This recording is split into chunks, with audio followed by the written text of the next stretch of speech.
सोचो तुम एक साधारण से स्टूडेंट हो जो अपनी लाइफ को एंजॉय कर रहा है और तुम्हारी शादी उस लड़की से हो जाए जो तुम्हारी क्लासमेट है लेकिन तुम्हारी कट्टर दुश्मन भी। तो चलो इस कहानी की शुरुआत करते हैं और इसके साथ क्या क्या होता है इसकी भी। तो कहानी की शुरुआत होती है और हमें स्कूल को दिखाया जाता है जहाँ पे हमारा मेन कैरेक्टर अकाने खड़ा हुआ होता है और उसके जैसे सामने जाता है एक सुंदर सी प्यारी सी क्यूट सी लड़की होती है जो अगले ही पर उसकी टाई पकड़ के कहती है हमारे बारे में किसी को भी बताया तो तुम्हारी खैर नहीं, तेरी तो ऐसी तैसी कर देंगे।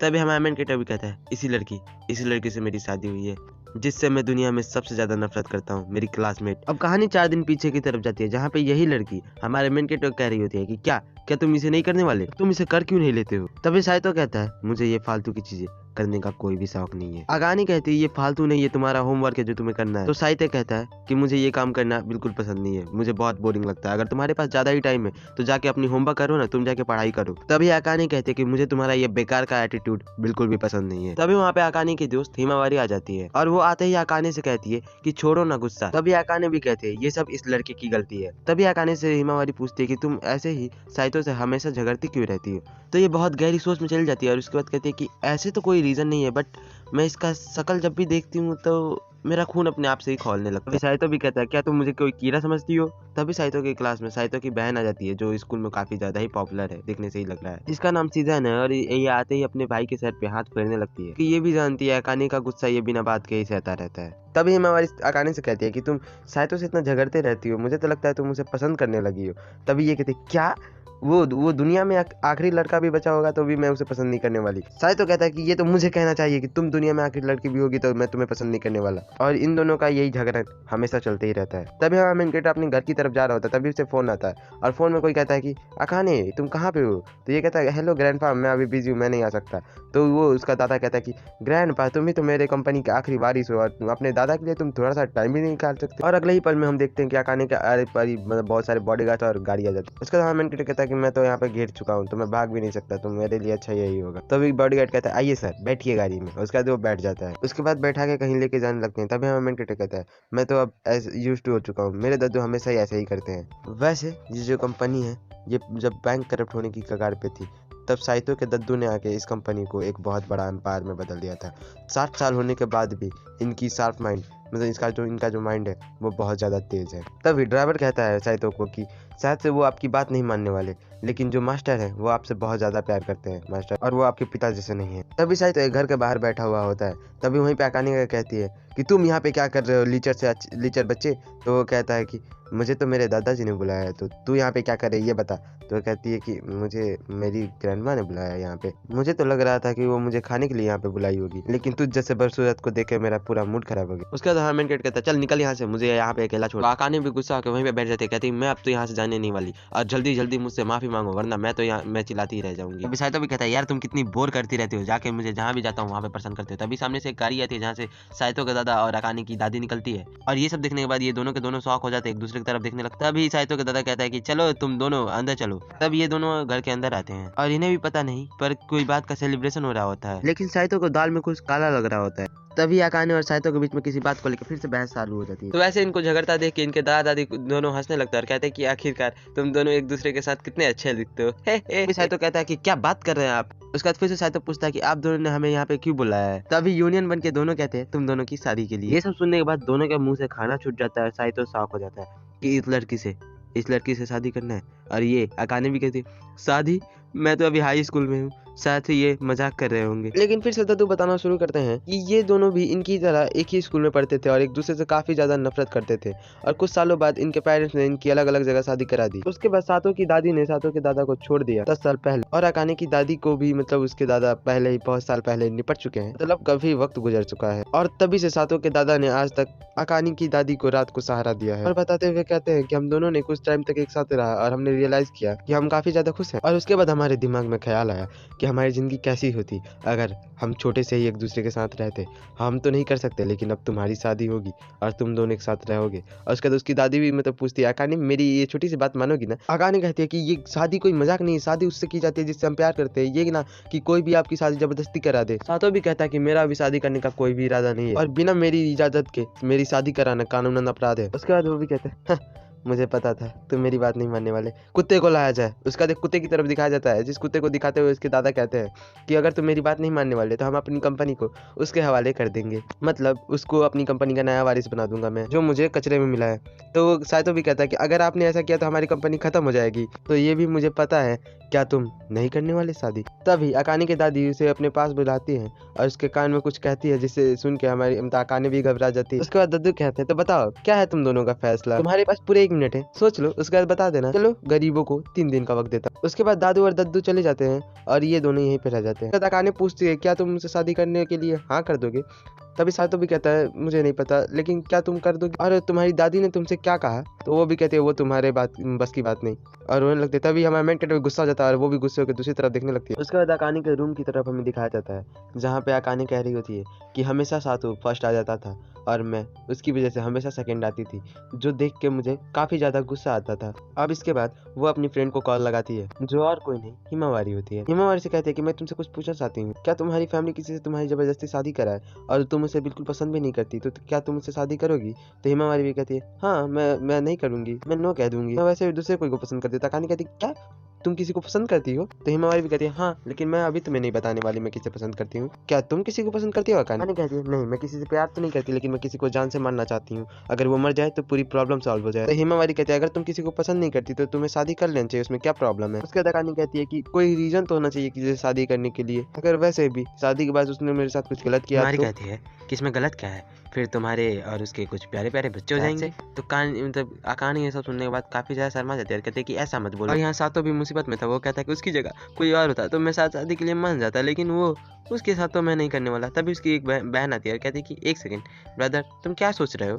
तो सातो कहता है कि दद्दू ने मुझे फंसा के रख दिया है, अगर मैं उनकी बात ना मानूं तो पूरी प्रॉपर्टी कुत्ते के नाम पे कर देंगे। तभी उसकी छोटी बहन उसके गोद में आके बैठ जाती है और कहती है कि तो भैया आप क्या चाहते हो, बताओ, आप एक आजादी की जिंदगी जीना चाहते हो या फिर कंपनी के वारिस बनना चाहते हो? साइतो कहता है दोनों। जैसे ही दोनों कहता है तभी सीसी कहती है आजादी का मतलब क्या है? आप एक बंदिश में फंसे हुए हो, अगर आप उनसे भागोगे तो आप कभी भी आजाद नहीं हो सकते, बल्कि आपको उनका सामना करना पड़ेगा। और भैया अगर आप अपनी दिक्कतों से नहीं बच पाए, अगर आप हार जाते हो और आपको मजदूरी करना पड़े, तो मैं भी आपकी हेल्प करूंगी और आपके साथ मजदूरी करूंगी, ये मेरा वादा है। लेकिन आपको सही से सोचना पड़ेगा कि आप क्या चाहते हो, और मैं आपके साथ रहूंगी। ये सब सुनने के बाद साइतो कहता है शुक्रिया सीजे। उसके बाद वो क्लास में जाता है और उसके बाद अकाने को हाई करता है, बट वो तो उसके पे ध्यान ही नहीं देती। उसके बाद 3 दिन बाद शिफ्ट होता है, आज है फैसले की घड़ी। दादू पूछते हैं क्या है तुम दोनों का फैसला?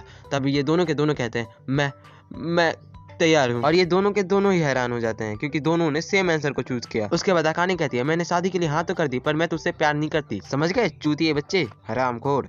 उसके बाद दादी और दद्दू इन दोनों को कांग्रेचुलेट करते हैं। उसके बाद सत्तू उठने के बाद कहता है कि चलो ठीक है, कॉलेज से ग्रेजुएट होने के बाद हम दोनों शादी कर लेंगे। तभी दद्दू कहते हैं ये तुम क्या कह रहे हो, तुम्हारी नई जिंदगी की शुरुआत अभी से होगी। दद्दू और दादी एक घर में इन्हें लेके आते हैं और आज से ये दोनों इसी घर में रहने वाले हैं, वो भी अकेले। ये देख साइतो तो हैरान होता ही है, अकाने के भी मुंह देख सकते हो, होश उड़ जाते हैं। और दद्दू और दादी ने इनकी जरूरत का सारा सामान इस घर में रख दिया है और इनकी शादी का सर्टिफिकेट भी सबमिट हो चुका है। और इसके बाद दादू और दादी यहाँ से चले जाते हैं और बेचारी अकाने यहाँ पे रोड पे मुझे माफ कर दो, मुझे छोड़ दो। और सातो कहता है हमारे पास अब दूसरा कोई चारा नहीं है, और दोनों अब घर के अंदर आ जाते हैं और सातो दरवाजा लॉक कर देता है। अकाने कहते हैं तुमने दरवाजा लॉक क्यों किया, तुम मुझे अब से बंदी बना के रखोगे है ना, तुम मुझे घर से बाहर भी नहीं निकलने दोगे। सातो कहता है तुम दरवाजे का लॉक भी नहीं खोल सकती। अकाने कहती है मैं तुम्हें देख लूंगी। उसके बाद सातो देखता है कि इन कई सारे डब्बों में इन दोनों का मतलब सामान होता है, और जिस घर में ये दोनों आए ये इतना ज्यादा अच्छा होता है कि दोनों की आंखें चमक जाती है, मतलब कि खाली अकाने। लेकिन अकाने गुस्सा करते कि इतनी अच्छी जगह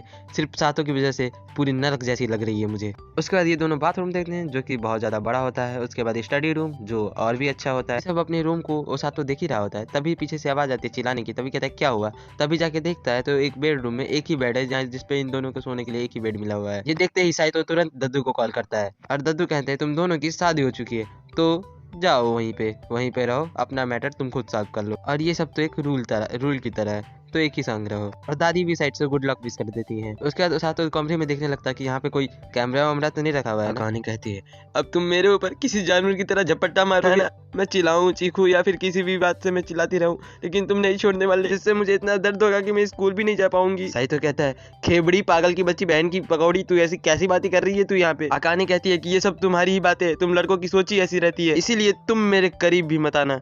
अगर तुमने कुछ भी करने की कोशिश की ना तो मेरी हिफाजत के लिए ये पेंसिल है। साहित्य भी घबरा जाता है और उसके बाद वो कहता है ठीक है। उसके बाद वो अपनी काम करने लगती है, मतलब अपने सामान को शिफ्ट कर रही होती है। तभी अकाने कहता है कि मैं तुम्हारी हेल्प कर दूं। अकाने कहती है तुम्हें सिर्फ मौका चाहिए मेरे करीब आने की। उसका सीढ़ी पे चढ़ ही रही होती है, तभी उसका पैर फिसल जाता है। तभी पीछे से सातो आके उसे बचा लेता है और कहता है कि अगर तुम शादी के बाद मारी जाओगी तो सारा एग्जाम मेरे ऊपर आ जाएगा। अकाने कहती है कि तुम जैसा सोच रहे हो वैसा कभी भी नहीं होने वाला। वैसे दद्दू ने डिनर के लिए खाना भी छोड़ के गया है, तो वो सातो खाने के लिए बैठ जाता है। तभी वो देखता है अकाने उसकी तरफ घूर रही होती है। तो हमारा मेन कैरेक्टर पूछता है क्या तुम खाना चाहती हो साथ में? तो वो कहते क्या तुम मुझे खाना चाहते हो? तुम लड़कों की सोच ही ऐसी होती है हैवान। तभी हमें कैरेक्टर कहता है चुपचाप बैठ खेबड़ी। और उसके बाद अकाने किसी बिल्ली की तरह खाना लेके यहाँ से चली जाती है। और उसके बाद ओसातो सोने के लिए आ जाता है और वो सोने के लिए मतलब अपना बेड पे इस तरफ के मुंह कर लेता है। तभी अकाने भी आ जाती है और उस तरफ को सो जाती है, जिसे इसे उसकी बालों की खुशबू आ रही होती है और हमारे मेन कैरेक्टर को इसकी बॉडी और बालों में से खुशबू आ रही होती है। तभी अकाने कहती है अगर तुमने मेरे साथ कुछ भी ऐसा वैसा करने की कोशिश की तो मैं तुझे जान से मार दूंगी। मैं ये मजाक नहीं कर रही और ऐसा मेरे साथ अभी आज तक किसी के साथ नहीं हुआ, ना किसी के साथ सोई हूँ। तभी हमारा मेन कैरेक्टर पूछता है क्या तुम मुझे बता सकती हो कि तुमने शादी के लिए हाँ कैसे कर दी? तो वो कहती है कि ये शादी मेरे लिए एक मजबूरी टाइप है, तो तुम इसे मजबूरी ही समझना। अगर दादू ने और दादी ने बच्चों की डिमांड रख दी तो? वो सुनने के बाद अकाने शौक होती है। तभी नीचे की तरफ से ओसातो का हाथ उसके कुछ गलत ही जगह पे हाथ लगा देता है। अकाने उसकी हाथ पकड़ के ऊपर की तरफ कहती है कि मैं तुम्हारी उंगली तोड़ दूंगी, तुमने मुझे ऐसे छोड़ने की कोशिश भी कैसे की? ओसातो समझाने की कोशिश करता है, कहता है कि क्योंकि तुम मेरे पास अचानक से आ गई इसीलिए ऐसा हुआ। उसके बाद सीन शिफ्ट होता है, प्रेजेंट का टाइम दिखाया जाता है, जहाँ पे अकाने कहती है कि तू किसी को भी ये हमारे बारे में बताना, किसी को पता चला तो मैं तुम्हें जान से मार दूंगी। अगर किसी को पता चला तो मैं खुद भी मर जाऊंगी और तुम्हें भी जान से मार दूंगी। उसके बाद साइतो कहता है मैं किसी को भी नहीं बताने वाला, वैसे भी तुझसे शादी हुई है खेबड़ी। अकाने कहती है मुझे तुम पे विश्वास नहीं, तुम पूरे स्कूल को बता दोगे कि हम दोनों साथ में। और उसके बाद वापस साइतो कहता है मैं किसी को नहीं बताऊंगा, मुझ पे विश्वास करो। तभी इस बार अकाने इसकी बात को मान जाती है और कहती है मुझे विश्वास तो, लेकिन मैं तुम्हारे ऊपर कैमरा लगा दूंगी। अगर तुमने किसी को भी कुछ भी बताने की कोशिश की तो तुम्हें जान से मार दूंगी और साथ में मैं भी मर जाऊंगी, लेकिन मुझे तुम पे विश्वास है। तभी हमें कहता है क्या इसे बिलीव करना कहते हैं? और इसके बाद फर्स्ट एपिसोड यहीं पे खत्म होता है। एपिसोड 2 की शुरुआत में हम देखते हैं अकाने ने साइतो को पूरी तरह से समझा दिया उनकी मैरिज की बात को, सिगरेट रखना है, और साइतो भी समझ जाता है। उसके बाद साइतो अपने क्लास की तरफ आने लगता है और पीछे पीछे अकाने भी। तभी हिमावारी जाके पूछती है कि तुम साइतो से क्या बात कर रही थी? अकाने कहने लगती है कुछ भी नहीं, मैं तो कुछ भी नहीं बात कर रही थी, मैं तो बस उसे समझा रही थी कि वो मुझसे कभी बात न करे। साइतो अपने मन में कहता है तुम मुझसे बात करने आई थी खेबड़ी। तभी उसके पास उसकी छोटी बहन शीशे आ जाती है और शीशे आके साइतो से कहने लगती है हेलो ब्रदर, आपके अंदर से नई शैम्पू की स्मेल आ रही है मुझे। तो साइतो कहता है कि डैड ने नई शैम्पू लाई होगी, उसी की स्मेल होगी। तो वो कहती है नहीं, ये खुशबू लड़की की है। और उसके बाद वो साइतो की गर्दन पे काट लेती है। उसके बाद फिर से कहती है कि लगता है आपने शादी कर ली है।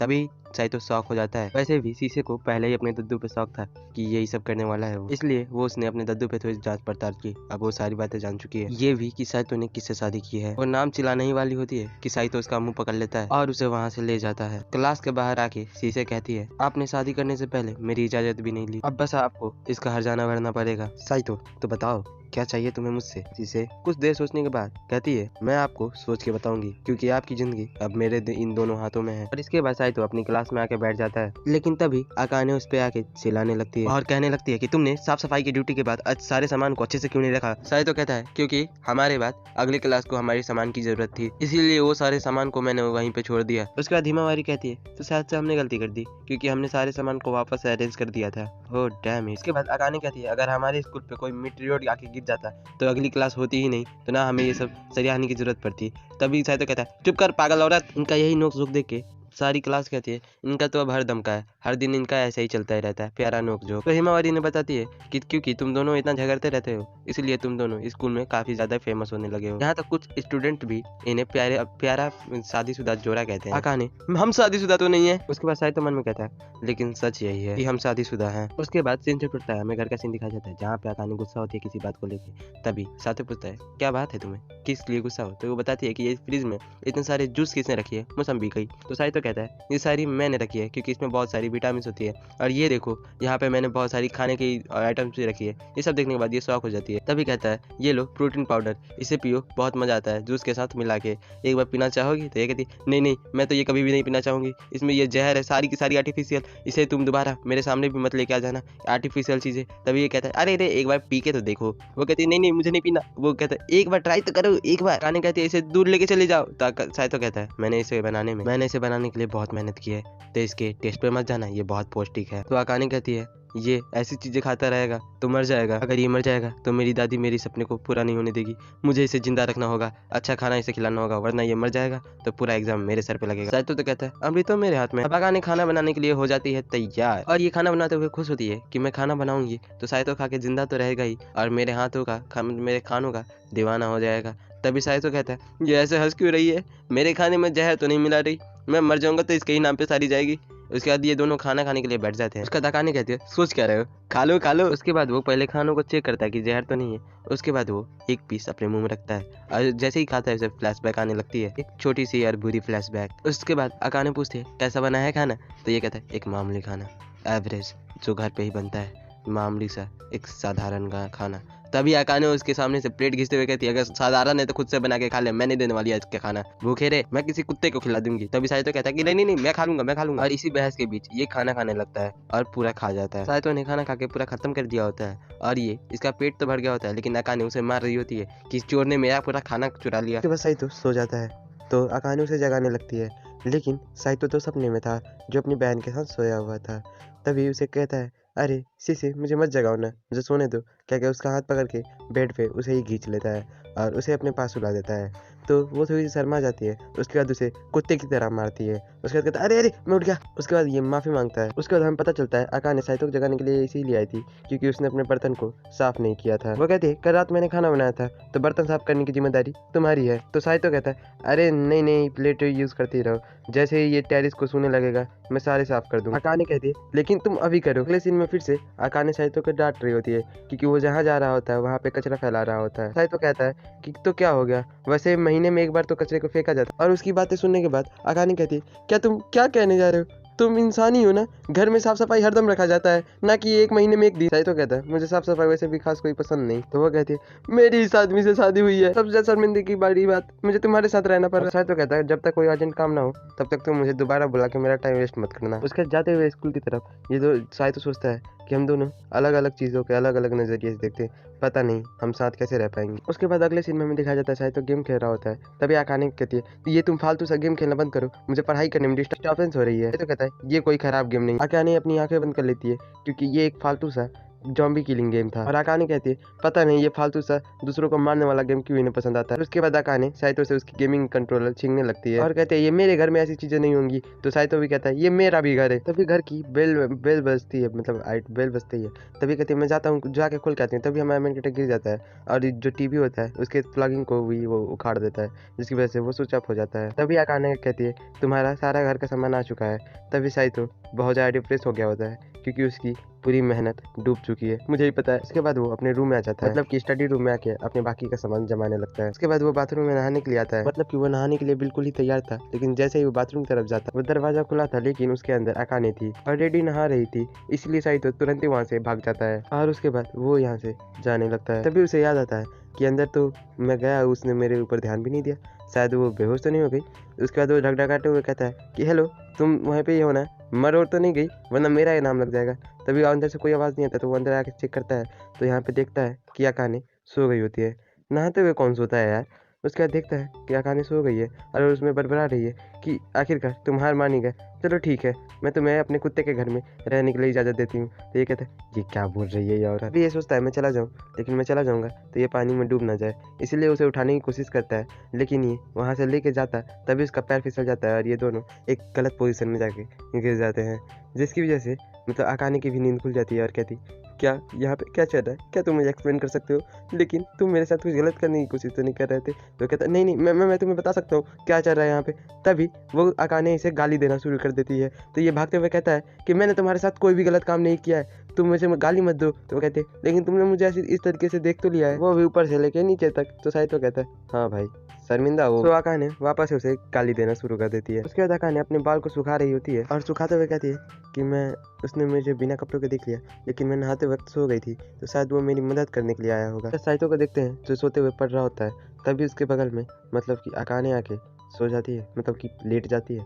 तभी अकाने साइतो कुछ कहता है कि मैं अब सोने जा रहा हूँ। तो कहती है ठीक है सो जा। फिर वो लाइट ऑफ करके सो जाते हैं। फिर सुबह का सीन दिखाया जाता है स्कूल में। आकाने अपने मुंह छुपा के मतलब बैठी हुई होती है। जैसे हिमावारी पूछती है क्या हुआ, तैसे ही वो रोते हुए हिमावारी के चिपक जाती है और कहती है कि एक पर्सन है जिसे मैं बिल्कुल भी देखना नहीं चाहती, लेकिन मुझे इससे बात करनी है। हिमावारी कहते हैं कहीं वो साइटो तो नहीं? का दो कहते हैं नहीं नहीं नहीं, बिल्कुल भी नहीं। वो पर्सन तो मर चुका है, मतलब ये इस स्कूल में ही नहीं पढ़ता। आकाने कहती है हम दोनों हमेशा ही लड़ते रहते हैं, पता ही नहीं मुझे क्या करना चाहिए। हिमावारी कहती है मैं तुम्हारी जगह रहती तो मैं उसे गले लगाने की कोशिश करती। तो आकाने कहती है मैं उसे कभी गले नहीं लगा सकती। तो कहती है अगर ऐसी बात है तो तुम्हें उससे बात करने की कोशिश करनी चाहिए। तभी आकाने कहती है तुम्हारे लिए ये तो ईजी है, तुम किसी से भी बात कर लेती हो, लेकिन मैं किसी से नहीं बात कर पाती। तभी हिमावारी भी कहती है मैं भी किसी से नहीं बात कर सकती, मैं भी बस ऐसे ही ट्राई करती हूँ बात करने की, और मैं बात कर लेती हूँ। मैं जिससे भी बात करना चाहती हूँ बस तुम्हें उसे इज्जत करने आना चाहिए, मतलब उसे इज्जत देना आना चाहिए, इज्जत करना आना चाहिए, देना नहीं। उसके साथों का सीन दिखाया जाता है, वो भी उसका भी मूड कुछ खास और नहीं है, मतलब कुछ नहीं है। बताते हुए कहता है कि मेरे और अकाने में हमेशा झगड़े होते रहते हैं। इसी से कहती है कि तुम डाइवर्स क्यों नहीं देते थे? तो वो कहता है कि मैं डाइवर्स नहीं दे सकता, अगर मैं डाइवर्स दे दूंगा तो कंपनी कौन संभालेगा? तो वो कहती है अच्छा तो फिर तुम्हें अपने रिश्ते को सुधारना चाहिए। तो वो कहता है रिश्ता कभी नहीं सुधार सकता, हम दोनों का सोच अलग है। तो इसी से कहती है मैं मानती हूँ कि कुछ लोगों का सोच अलग होता है, लेकिन क्या तुमने कभी अकाने से बात करने की कोशिश भी नहीं की है? तो करो। हमें सोचना चाहिए कि सामने वाला बंदा हमारे बारे में क्या सोच रहा है, हमें कैसे उससे बात करनी चाहिए और हमसे बात करते हुए वो कैसा महसूस कर रहा है। जाके उसे अपनी बाहों में उठा लेना चाहिए और सीधे उसके बाहों में बैठ जाते। तो वो कहता है क्यों? तो कहता है किसी भी लड़की को बाहों में उठाने से उसे खुशी मिलती है। उसके बाद साइतो अपने घर पे आता है, लेकिन वहाँ पे आते ही अकाने उसकी इस तरह से इंतजार कर रही होती है। तो ये घबरा जाता है और ये सोचता है कि यहाँ से निकल जाना चाहिए। तभी अकाने उसका हाथ पकड़ लेती है और कहती है कि हमें एक दूसरे से बात करनी चाहिए, कि हम एक दूसरे को समझ सकें। और वो कहती है कि मैं चाहती हूँ कि हम हमेशा झगड़ते ना रहे, कभी तो एक साथ रहे, नहीं तो हमारे बीच में ऐसे झगड़ा चलता रहा तो हमारा डाइवर्स होना तो पक्का है। हाँ मैं भी यही सोच रहा था। अब ये दोनों बैठ जाते हैं बातें करने के लिए। अकाने अगर हमारे रिश्ते को हमें कंफर्टेबल बनाना है तो हमें एक दूसरे को समझना पड़ेगा। साथो हाँ तो क्यों ना हम एक रूल बना लें कि हम एक दूसरे के बारे में कितना और कितनी देर तक सह सकते हैं, मतलब कौन सी चीज किस हद तक सह सकते हैं। देन अकाने अच्छा तुमने सही कहा। तो पहली चीज है घर की साफ सफाई। साथो मैं कपड़े धो सकता हूँ, बर्तन मांज सकता हूँ, लेकिन वो अधिक मात्रा में हो जाए तब। लेकिन वो अधिक मात्रा में हो जाएंगे तो फिर कीड़े भी आ जाएंगे ना, वो भी घर में। ये सब छोड़ो, यहाँ तक कि हम बीमार भी हो जाएंगे। अच्छा तो फिर ठीक है, मैं हर दिन धो दिया करूंगा, हर दिन बर्तन भी मांज दूंगा और कपड़े भी धो दूंगा। अकाने कहती है सच में? ठीक है। तो ये सब देख के हैरान हो जाता है कि अकाने उसकी बात सुनने के लिए तैयार है। उसके बाद वो कहता है कि सोते वक्त अगर हमने एक दूसरे को गलती से टच भी कर लिया तो कोई फर्क नहीं पड़ना चाहिए। तुम ऐसे खुद को छुपाओ मत, मैं कुछ गलत नहीं कह रहा, मुझे करवट लेने की आदत है यार, समझो। तो वो भी कहते ठीक है, लेकिन सिर्फ छू सकते हो, लेकिन अगर तुमने ऐसे वैसी हरकतें करने की कोशिश की तो तुम्हें मैं मार दूंगी। और तुम वो अपनी हॉरर गेम खेलना चाहते हो तो तुम रातों को सौर मत करना और हेडफोन्स लगा के खेलना। शायद से अकाने को हॉरर गेम से डर लगता है और इसी तरह से ये दोनों अपने ऐसे ही बहुत सारे रूल्स बना लेते हैं। उसके बाद साइतो कहता है कि ऐसे पति पत्नियों के बीच में अच्छा हो जाता है अगर हम एक दूसरे के प्रति ग्रेटिट्यूड रखें, छोटी छोटी बातों के लिए लेके भी शुक्रिया करें। तो अकाने कहती अच्छा फिर अब से मैं जब भी खाना बनाऊंगी तो तुम मेरी तारीफ करना, क्योंकि मैं इस खाना बनाने में बहुत मेहनत लगती है। उसके बाद आज उसने बहुत अच्छा खाना बनाया होता है, जो खाने के बाद उसने वो थोड़ी सी तारीफ कर देता है, वो भी खुश हो जाती है, कहती है थैंक यू।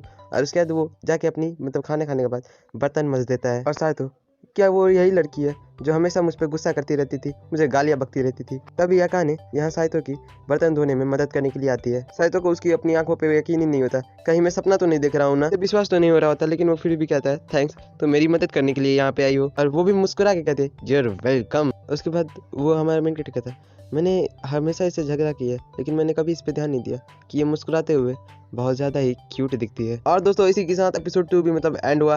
3 एपिसोड को शुरुआत करते हैं। तो हमें एपिसोड की शुरुआत में सातो को बैठा दिखाया जाता है, जो बैठ के बुक पढ़ रहा होता है। तभी अकाने के कहती है क्या तुम फ्री हो, तो क्या हम दोनों एक मूवी देख सकते हैं, जो 24 आवर्स के टाइप में मूवी होती है। जो देख के सातो पूछता है क्या ये मूवी देखने लायक भी है। तभी अकाने इसकी बहुत ज्यादा तारीफें करने लगती है और बताती है कि काफी ज्यादा मजेदार है और ये मूवी 3 घंटे की होने वाली है। ये सब सुनने के बाद हमारा मेन कैरेक्टर थोड़ा शॉक हो जाता है और आखिरकार मान जाता है। उसके बाद दोनों के दोनों टीवी देखने लगते हैं। यहाँ तो अकाने खुश हो रही होती है, तभी सातो देखते देखते सो गया होता है। उसके बाद मूवी खत्म हो जाती है तो अकाने सातो को धन्यवाद कहती है कि थैंक यू तुमने मेरे साथ मूवी देखी, अब मैं तुम्हारे साथ तुम्हारी पसंद की मूवी देखूंगी। तो सातो कहता है मैं मूवी नहीं मैं गेम खेलूंगा और तुम भी ढंग से खेलना कि कहीं तुम्हें लत ना लग जाए, वरना मेरे साथ खेलती रहोगी। तो अकाने कहते हैं मुझे वैसे भी गेम्स पसंद नहीं है तो मुझे लत नहीं लगने वाली। तो देर के बाद दिखाया जाता है कि सातो बार बार हार रहा था और अकाने जीत रही थी। ये सब देखने के बाद सातो थोड़ा सा खुश होता है और कहता है कि कभी सोचा नहीं था कि मैं इसके साथ कभी इंजॉय कर पाऊंगा। उसके बाद दोनों सोने के लिए चले जाते हैं। सातो कहता है कि मुझे तुम्हारे साथ मूवी देखने के लिए मूवी खोजने की जरूरत है, तो चलो कल तुम मेरे लिए मूवी खोज देना, हम दोनों मूवी खोजेंगे। तो अकाने कहती है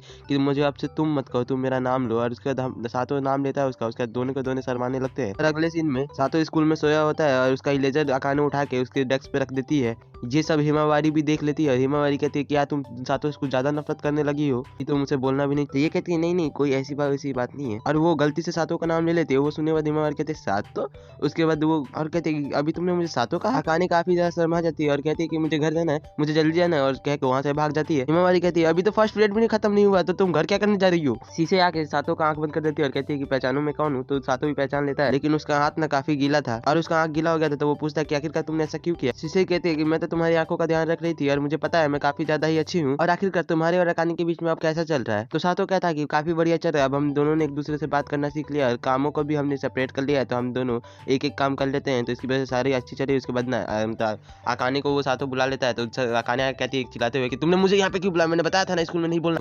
तुम स्कूल में क्या आज करने वाली हो, चाहे घर पे जाके। तो मैं घर पे जाके तो सिर्फ स्टडी करने वाली हूँ। दोस्तों के साथ जाने वाली हो? नहीं आज मेरे दोस्तों के साथ जाने का कोई प्लान नहीं है। सातो तो क्यों ना हम दोनों शॉपिंग पे चले। जैसे ये बोलते हैं थोड़ी देर के लिए तो सन्नाटा होता है। उसके बाद अकाने कहती है क्या तुम मुझे डेट के लिए पूछ रहे हो। उसके सातो घबरा जाता है और उसे लेके स्टोर रूम के अंदर भाग जाता है। कमरे के अंदर काफी ज्यादा लड़ने लगते हैं बिल्लियों की तरह। ऐसा कैसे कर सकते हो, डेट के लिए तुम कैसे पूछ सकते हो। तो ये डेट नहीं है, ये तुम गलत मत समझो, ये कोई डेट वोट नहीं है, शॉपिंग है ये, शॉपिंग। अच्छा ये शॉपिंग है, तो क्या हम दोनों शॉपिंग के लिए जाएंगे। अरे चलो शॉपिंग के लिए जाएंगे हम लोग। सातो कहता है हाँ ये डेट नहीं है, ये शॉपिंग है, तो कभी गलत थॉट मत लेके अपने मन में। उसके बाद दोनों के दोनों बहुत ज्यादा खुश हो जाते हैं। उसके बाद ये दोनों देखने के बाद एक दूसरे को ऑकवर्डली हंसने लगते हैं, क्योंकि इन दोनों को पता है कि ये लोग डेट के लिए पूछ रहे हैं, लेकिन ये डेट को मानना ही नहीं चाहते और इन्हें डेट पे भी जाना है। अजीब सिचुएशन है भाई। उसके बाद दोनों के दोनों बाहर निकल जाते हैं। अकाने बाहर निकलने के बाद वहाँ पे देखती है कि हिमावारी उसके पास आ जाती है और कहती है कि चलो आज मैं तुम्हारे साथ चलूंगी, क्योंकि अचानक से मेरा ना एक शिफ्ट खत्म हो चुका है, मतलब कि खत्म हो गया शिफ्ट। दोनों संग जाएंगे और तुम्हारा फेवरेट परफेक्ट खाएंगे। ये सुनने के बाद अकाने खुश तो हो जाती है, लेकिन वो कहती है कि नहीं मेरा किसी के साथ हैंग आउट करने का आज प्लान। हिमावारी बोलती है कि कौन है वो, उसका मुझे नाम बताओ। अकाने कहती है कि तुम उसको जानते हो। हिमावारी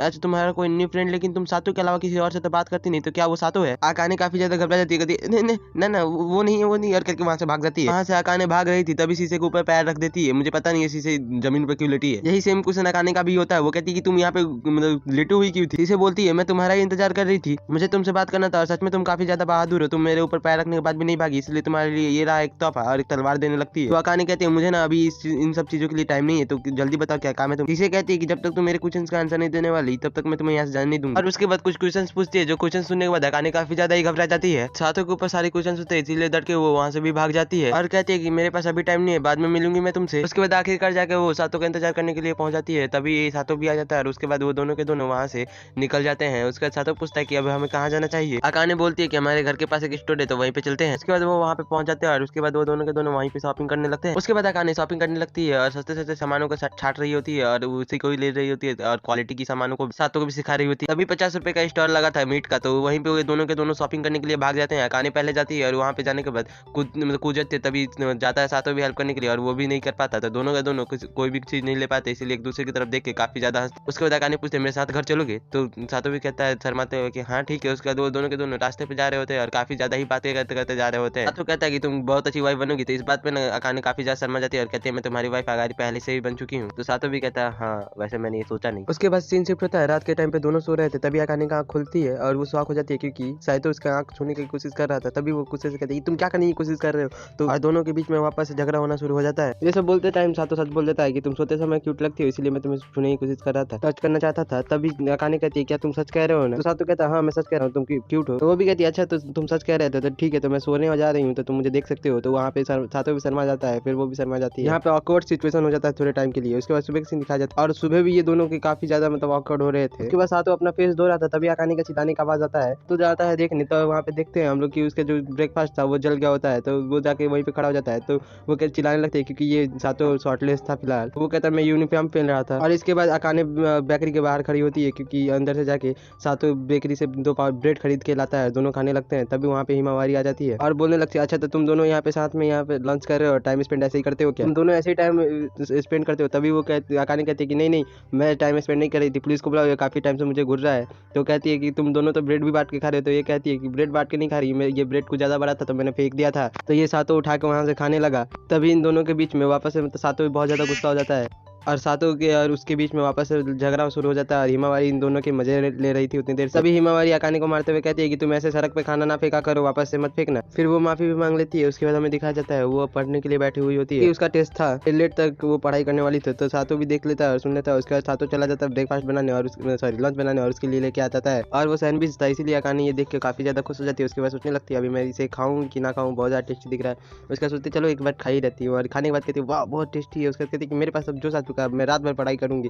और वो पढ़ने के लिए वापस से बैठ जाती है और पूरा रात गुजर जाता है। उसके बाद हमें सीन दिखा जाता है स्कूल का, जहाँ पे स्कूल में मतलब थक के वो गिर जाती है नीचे की तरफ को। तभी हिमावारी कहती है कि कुछ ज़्यादा ही हो रहा है, तुम कुछ ज़्यादा ही पढ़ रही हो। तो वो कहती है कि मुझे कोई फ़र्क नहीं पड़ रहा, जब तक मैं टॉपर हूँ, जब तक मैं सातों से आगे हूँ मुझे कोई फ़र्क नहीं पड़ रहा, मैं सबसे आगे जाऊँगी, मैं टॉपर बन जाऊँगी, सातों से भी ऊपर का मार्क्स। हिमावारी कहती है कि ये तो बहुत मुश्किल है तुम्हारे लिए, अगर तुम इस स्कूल में से पीछा नहीं छोड़ मतलब उसे नहीं पीछे छोड़ सकती तो तुम क्या उसे हाई स्कूल में भी उसका पीछा करके उसे पीछे छोड़ने की कोशिश करोगे। तो वो कहती है नहीं नहीं, मैं ऐसा करूँगी तो सबको लगेगा कि मैं उसे पसंद करती हूँ। उसके बाद फिर से सीन शिफ्ट होता है। सातों ना रात का डिनर वापस से लेके जा रहा होता है आकाने के पास, लेकिन वहाँ पे देखता है तो आकाने गिरी पड़ी हुई होती है, मतलब सो रही होती है। उसके क्लोज जाता है तो उसे पता चलता है आकाने को ना काफी तेज फीवर है और वो आकाने से पूछता है तो आकाने कहती है नहीं मुझे फीवर नहीं है, लेकिन वो जैसे ही टेस्ट करता है तो काफी हाई वाला मतलब काफी ज्यादा फीवर होता है आकाने को। उसके बाद सातों ठंडे पानी से उसके बॉडी को मतलब पोंछने लगता है, मतलब कि साफ कर रहा होता है। तो मना करती है और कहती है कि मुझे ये सब मत करो। और उसके बाद वो कहती है कि मतलब बताने लगती है कि उसे डॉक्टर बनना है, उसे डॉक्टर बन के सारे सब लोगों की हेल्प करनी है, उसे अपने ड्रीम को चेस करना है। और उसकी दादी ने क्या कहा था वो भी वो बता देती है और कहती है कि वो लोग फीस नहीं भर पाएंगे मेरी डॉक्टरी के लिए, क्योंकि मैं थोड़ी सी मिडिल क्लास फैमिली से हूँ इसीलिए। तो इसी बात का उस ग्रैंड माँ ने मतलब फ़ायदा उठाया था, यही बात कहा था कि अगर तुम मतलब सातों के साथ मतलब रिलेशनशिप में आ जाओगी, मतलब शादी कर लोगी, तो तुम्हें डॉक्टर बनाने के लिए हम लोग फीस की इकट्ठा कैसे भी करके तुम्हें फीस दे देंगे। वही मतलब वादे के बारे में बता रही होती है, मतलब आकाने का ये शादी करने का रीज़न था। सातों थोड़ा सा ये देख के थोड़ा शौक होता है और उसके बाद आकाने कहने लगती है कि अब तो तुम्हें मेहनत भी करने की जरूरत नहीं है फुल मार्क्स लाने के लिए या फिर टॉप करने के लिए, क्योंकि तुम्हारा सबसे बड़ा कंपटीशन तो हट चुका है। और इसके बाद वहाँ का माहौल ना थोड़ा सा रोमांटिक तब हो जाता है, इसीलिए दोनों का मतलब नजर यहाँ आ जाता है। उसका थोड़ा सा ऑकवर्ड सिचुएशन हो जाता है। उसके बाद आकानों से गाली देने लगते हैं कि तुम्हारा मुंह देख के मुझे बहुत ज़्यादा खराब लग रहा है, तुम्हारा मुंह मैं नहीं देखना चाहती, तुम इतने गंदे शक्ल के हो। ये कहते वो काफ़ी ज़्यादा शर्मा रही होती है, मतलब कि काफ़ी ज़्यादा, और बहुत फनी भी होता है ये सिचुएशन। उसके बाद वो टेम्परेचर देख के फिर से फ़ोन करने लगता है एम्बुलेंस में, तो आकानों से मना करती है कि फ़ोन मत करो एम्बुलेंस में, मुझे नहीं जाना एम्बुलेंस से। आई थिंक मैं अगर थोड़ी देर के लिए सो जाऊँ तो मैं सुबह तक ठीक हो जाऊँगी। लेकिन साथ उसकी थोड़ी सी बात नहीं सुनता और थोड़ी देर के बाद उसे उठा लेता है और कहता है कि तुम, उसका जो कहती है तुम क्या करने की कोशिश कर रहे हो। तो वो कहता है कि मैं तुम्हारा हस्बैंड हूँ, तुम्हें अगर मुझ पर विश्वास थोड़ा सा भी है ना तो चुपचाप बैठो, मैं तुम्हारे सपने को पूरा करने में तुम्हारी हेल्प करने वाला हूँ मतलब। उसके बाद आकाने कहती है कि हाँ तुम काफ़ी स्ट्रांग हो। तो कहता है तुम टेंशन मत लो, मैं तुम्हारे ड्रीम को पूरा करने में तुम्हारी हेल्प कर रहा हूँ। ये सब सुनने के बाद आकाने को थोड़ी सी राहत मिलती है। उसके बाद भागते हुए सातों कहता है कि मुझे पता है कि मैं उस लड़की से शादी किया हूँ जिससे मैं सबसे ज़्यादा नफरत करता हूँ, लेकिन मुझे इतना तो विश्वास है कि कभी तो हमारी हैप्पी एंडिंग जरूर सी होगी। उसके बाद एक हफ्ते बाद का सीन दिखा जाता है जहाँ पे सातों सोया होता है और आकानों से जगह निकली आती है, कहती है कि मैं अरे उठ जाओ, मैंने ब्रेकफास्ट भी बना लिया है, ब्रेकफास्ट में मैंने तुम्हारे लिए आज फ्राइड एग बनाया है। ये सुनते ही सातों उठ जाता है और आकाने को थैंक यू भी कहता है। तो वह कहती है टाइम वेस्ट मत करो, जल्दी जल्दी आ जाओ। ये एक हफ्ते बाद का सीन है। तो आकाने का बुखार भी हट चुका है और वो पर्दा हटा देती है, पर्दे से बहुत मतलब सुंदर सनलाइट आने लगती है। आकाने कहती है मुंह धुलो, तो वो कहता है कि नहीं नहीं कल बारिश हो रही थी तो मेरा मुंह धुल चुका है। तो वो कहती है कि तुम बहुत ज्यादा ही गंदे हो। उसके बाद सातों भी उसकी मजे लेने लगता है कि तुम जब तुम्हें बुखार था तो तुम मुझे अपने पास हटा रही थी ना, तो वो सारी बातें को मैंने रिकॉर्ड कर लिया। तो वो शर्माने लगती है और कहती है कि तुम ना वो सारी बातें को जल्दी जल्दी डिलीट कर दो। और ये पहले की तरह ही मतलब वापस से वो हंसी खेलने वाले हो चुके हैं। उसके बाद हिमावारी का सीन दिखा जाता है जो हमारे मेन कैरेक्टर साहित्य के पास होती है और वो उसके से मजे ले रही होती है। कहती है कि क्या लग रहा है तुम्हें, इतने पास आ रही हो तो तुम ब्लश क्यों कर रहे हो मेरे साथ, तुम स्कूल में 100% टॉप करते हो लेकिन तुम एक चीज़ में अभी भी पीछे हो। और सातों बहुत ज़्यादा शर्मा रहा होता है हिमावारी को देखने के बाद। उसके बाद हिमावारी बाइक आके चली जाती है, तभी आकाने उसके पास आ जाती है और कहती है जब तुम्हारी मेरे साथ शादी हो चुकी है तो तुम दूसरे लड़की के साथ इतना क्लोज क्यों हो रहे हो।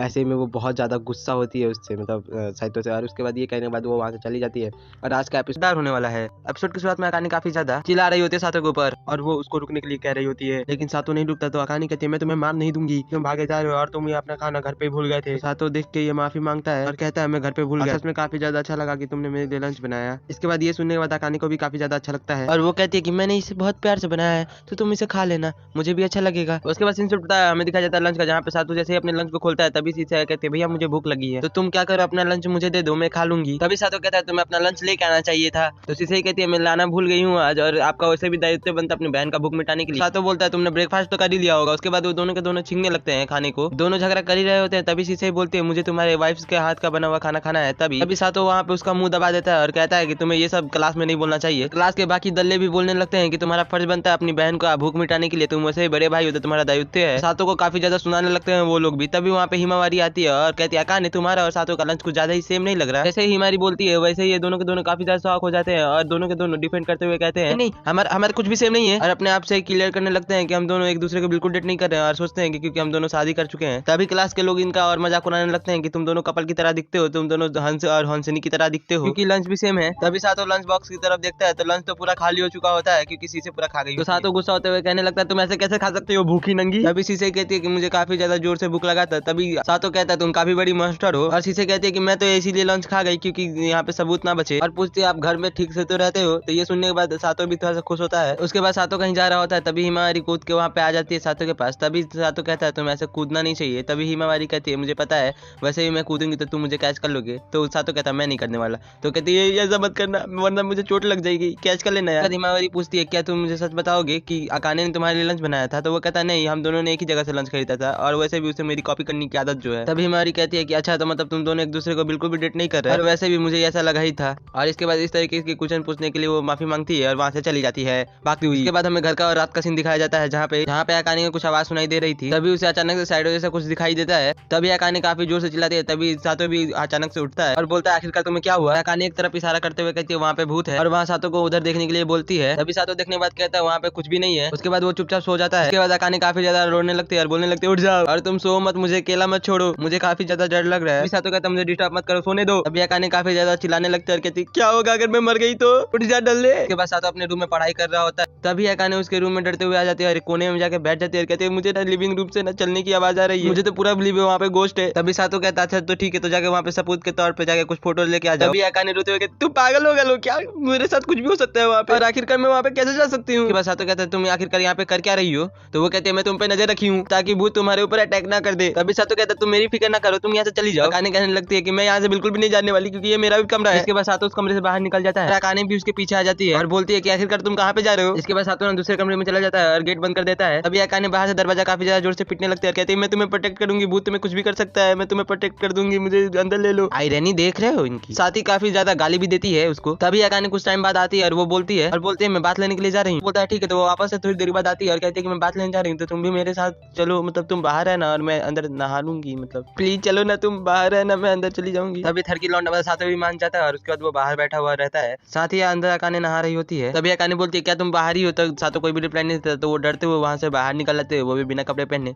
तभी सातों कहता है अरे कम से कम तौलिया तो लगा ली थी शरीर पे। सातों ना स्कूल में शीशई की सारी बातें बता रहा था, दिनों से ना उस लड़की ने मुझे परेशान करके रख दिया है। तभी शीशई भी बोलती है आप अपने लाइफ में काफी ज्यादा परेशान हो जाना ना तो मेरे पास आ जाना क्योंकि मैं उस परेशानी से आपको दूर कर दूंगी। हर किसी को किसी की जरूरत पड़ती है जैसे कि आपको मुझे एक दूसरे की जरूरत पड़ती है। उसके बाद वो अपने पास उसको बुलाने लगती है और तभी सातों भी उसके पास आ जाता है और उसको वहां से उतार देता है और कहता है कि इस पे मत चढ़ो वरना तुम्हें चोट लग सकता है। उसके बाद शीशई कहती है कि आखिरकार तुम्हारे वाइफ को क्या हुआ। तभी सातों भी कहता है आजकल अकाने को काफी ज्यादा घोष दिख रहे हैं और इस कारण उसे वो काफी ज्यादा परेशान करती है मुझे, और वो ना इस कारण डर के मारे नहाने भी नहीं जाती। तो इसके बाद फिर शीशई बोलती है क्या पता वहाँ पे सच में एक रियल का घोस्ट हो, और सातों बोलता है हाँ ऐसा हो सकता है। तभी वहाँ पे शीशई बोलते चलो फिर मैं देखती हूँ। इसके बाद तभी शीशई अकाने और सातों के पास आ जाती है और अकाने कहती है अकाने तुमने मेरे भाई के साथ शादी की है, और अकाने ना सातों की तरफ देखने लगती है। सातों डरते हुए बोलता मैंने इसे कुछ भी नहीं बताया। बोलती है कि मुझे ये भी पता है तुम दोनों की छत के नीचे रहते हो, और सातों ने उसका मुंह दबाते हुए कहता है ये सारी बातें ये क्लास में कहने वाली नहीं है, और अकाने भी उसे पकड़ लेते हैं और दोनों मिलकर एक खाली रूम में उसे लेके चले जाते हैं। तो वहाँ पे शीशई बोलती है तो अच्छा तो इसी के पावर ऑफ लव कहते हैं क्या। और अकाने ना सातों के ऊपर काफी ज्यादा गुस्सा हो रही होती है और बोलती है कि तुमने इसे ये सारी बातों के बारे में क्यों बताया। सातों भी कहता है मैंने इसे कुछ भी नहीं बताया यार, और शीशई तुम ही से क्यों नहीं बता देती है सारी बातों के बारे में। तभी शीशई कहते हैं रुको जरा मैंने कल एक कॉमेडी शो देखा था, इसका पंच लाइन मुझे याद नहीं आ रहा। तो सातों बोलता है मेरी जिंदगी की यहाँ पे लगी पड़ी है, तुम्हें पंच लाइन की पड़ी है। तो इसके बाद शीशई अकाने को बता देते कि मुझे सातों ने कुछ भी नहीं बताया और मैंने ये सारी बातें अपने आप ही पता लगाई है तुम्हारी मैरी के बारे में। और शीशई अपनी बड़ाई करते हुए बोलती है कि कोई भी मेरे आंखों से छुप नहीं सकता। तभी अकाने भी बोलती है मैंने तुमसे ये सारी बातें छुपाई तो मुझे प्लीज माफ करना शीशे। तभी शीशई भी बोलती है कोई बात नहीं, और शीशई बोलती है मुझे पता लगा है तुम्हारे घर में गोश्त है और साथ ही तुम्हें दिखने लगे हैं। तो अकाने फिर से सातों के ऊपर गुस्सा करने लगती है कि तुमने ये सारी बातें क्यों बताई। तभी शीशई कहती है मुझे लगता है तुम्हारे घर में सच में कोई गोश्त है। ये सुनने के बाद ना अकाने की काफी ज्यादा फट जाती है और शीशई बोलते हैं ना वो गोश्त ना तुम्हारे हर सब्जेक्ट में ना 50 अंक की कमी लाने वाला है हर सब्जेक्ट में। ये सुनने के बाद अकाने ना काफी ज्यादा ही परेशान हो जाती है और उसके बाद शीशई बोलते हैं मुझे ना तुम्हारे घर पे आके ये सारी बातें को चेक करना होगा क्योंकि तुम दोनों के घर में ना काफी ज्यादा भूत इकट्ठा हो रहे हैं। इसका मतलब एक ही है ये घर काफी जल्दी ही परलोक में जाने वाला है। तो सातों सुनने के बाद काफी ज्यादा गुस्सा हो रहा होता है। तभी अकाने को दिखाया जाता है वो काफी ज्यादा डर रही होती है। शीशई बोलती है तुम बिल्कुल फिक्र मत करो, मैं यहाँ पे आ गई हूँ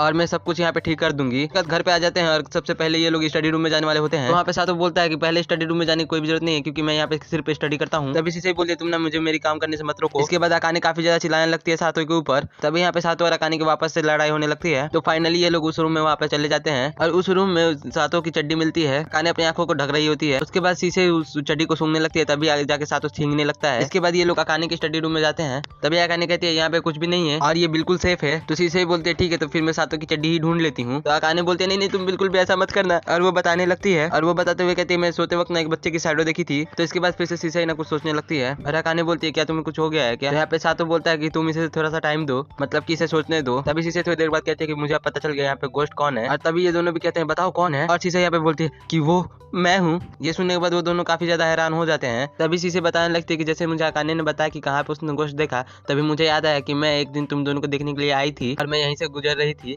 तभी सातो कहने लगता है तुम ऐसे कैसे कर सकती हो। इसके बाद फिर अकाने भी रिलीफ सा फील करने लगती है, चलो कोई गोश्त तो नहीं है घर में। तभी फिर से शीशे बोलने लगती है कि मुझे एक बार ग्रैंडपा ने बोला था जाके चेक करने के लिए आखिरकार तुम दोनों का रिलेशनशिप कैसा चल रहा है और इस कारण मैं तुम दोनों को यहाँ पे चेक करने के लिए आई थी। तभी अकाने काफी ज्यादा गुस्सा होने लगती है शीशे पे। तभी शीशे बोलती है अच्छा तो ठीक है तो चलो खाना खाने चलते हैं क्योंकि मुझे काफी ज्यादा भूख लग रहा है। और वो जो मैं लंच बॉक्स खाया था वो भी काफी ज्यादा अच्छा था। अकाने अपनी लंच की तारीफ सुनने के बाद काफी ज्यादा खुश हो रही होती है और बोलती है मैं तुम्हारे लिए ना इससे भी अच्छा खाना बनाऊंगी। इसके बाद हमें डिनर टेबल दिखाया जाता है जहाँ पे काफी तरह तरह के पकवान बने हुए होते हैं और शीशे इस खाने को जज कर रही होती है। खाने के बाद काफी ज्यादा वो भी खुश हो रही होती है और वो काफी खुश हो रही होती है। तभी अकाने कहते तुम्हें और भी कुछ खाना हो ना तो मुझे बता देना। तभी सातो देखता है शीशे के गाल पे चावल लगा हुआ होता है तो वो अपने हाथों से हटा लेता है। तभी अकाने कहते लगता है ये दोनों काफी ज्यादा क्लोज है। और इसके बाद वो दोनों गेम खेल रहे होते हैं और गेम खेलते टाइम ना शीशे कुछ ज्यादा ही चेप हो रही थी सातों में। देखने के बाद अकाने बोलते तुम ज्यादा ही क्लोज नहीं आ रहे हो। तभी सातो ही घबराते हुए कहते तुम जैसे भी सोच रहे हो वो बिल्कुल भी ऐसा नहीं है। तभी अकाने कहते तो मैंने ऐसा थोड़ी ना कुछ बोला। सातो भी घबराते हुए बोलता है कि तुम ना अभी डीमन की तरह दिख रही हो। तभी अकाने ना गुस्सा होते कहते हैं कि तुम मुझे डीमन कैसे बोल सकते हो। और इसके बाद ना सातो नहाने के लिए जा रहा होता है। तभी शीशे भी बोलती है अच्छा ठीक है तो फिर मैं अभी नहाने के लिए जा रही हूँ। तभी अकाने बोलते तुम दोनों पागल हो क्या। तभी शीशे बोलते मैं अपने भाई के साथ ही नहाने के लिए जाती हूँ। तभी सातो भी बोलता है कि हाँ ये बिल्कुल सही बोल रही है। तभी अकाने कहने लगते हैं कि तुम दोनों पागल वागल हो क्या। ये सुनने के बाद दोनों ही भाई बहन काफी ज्यादा डर जाते हैं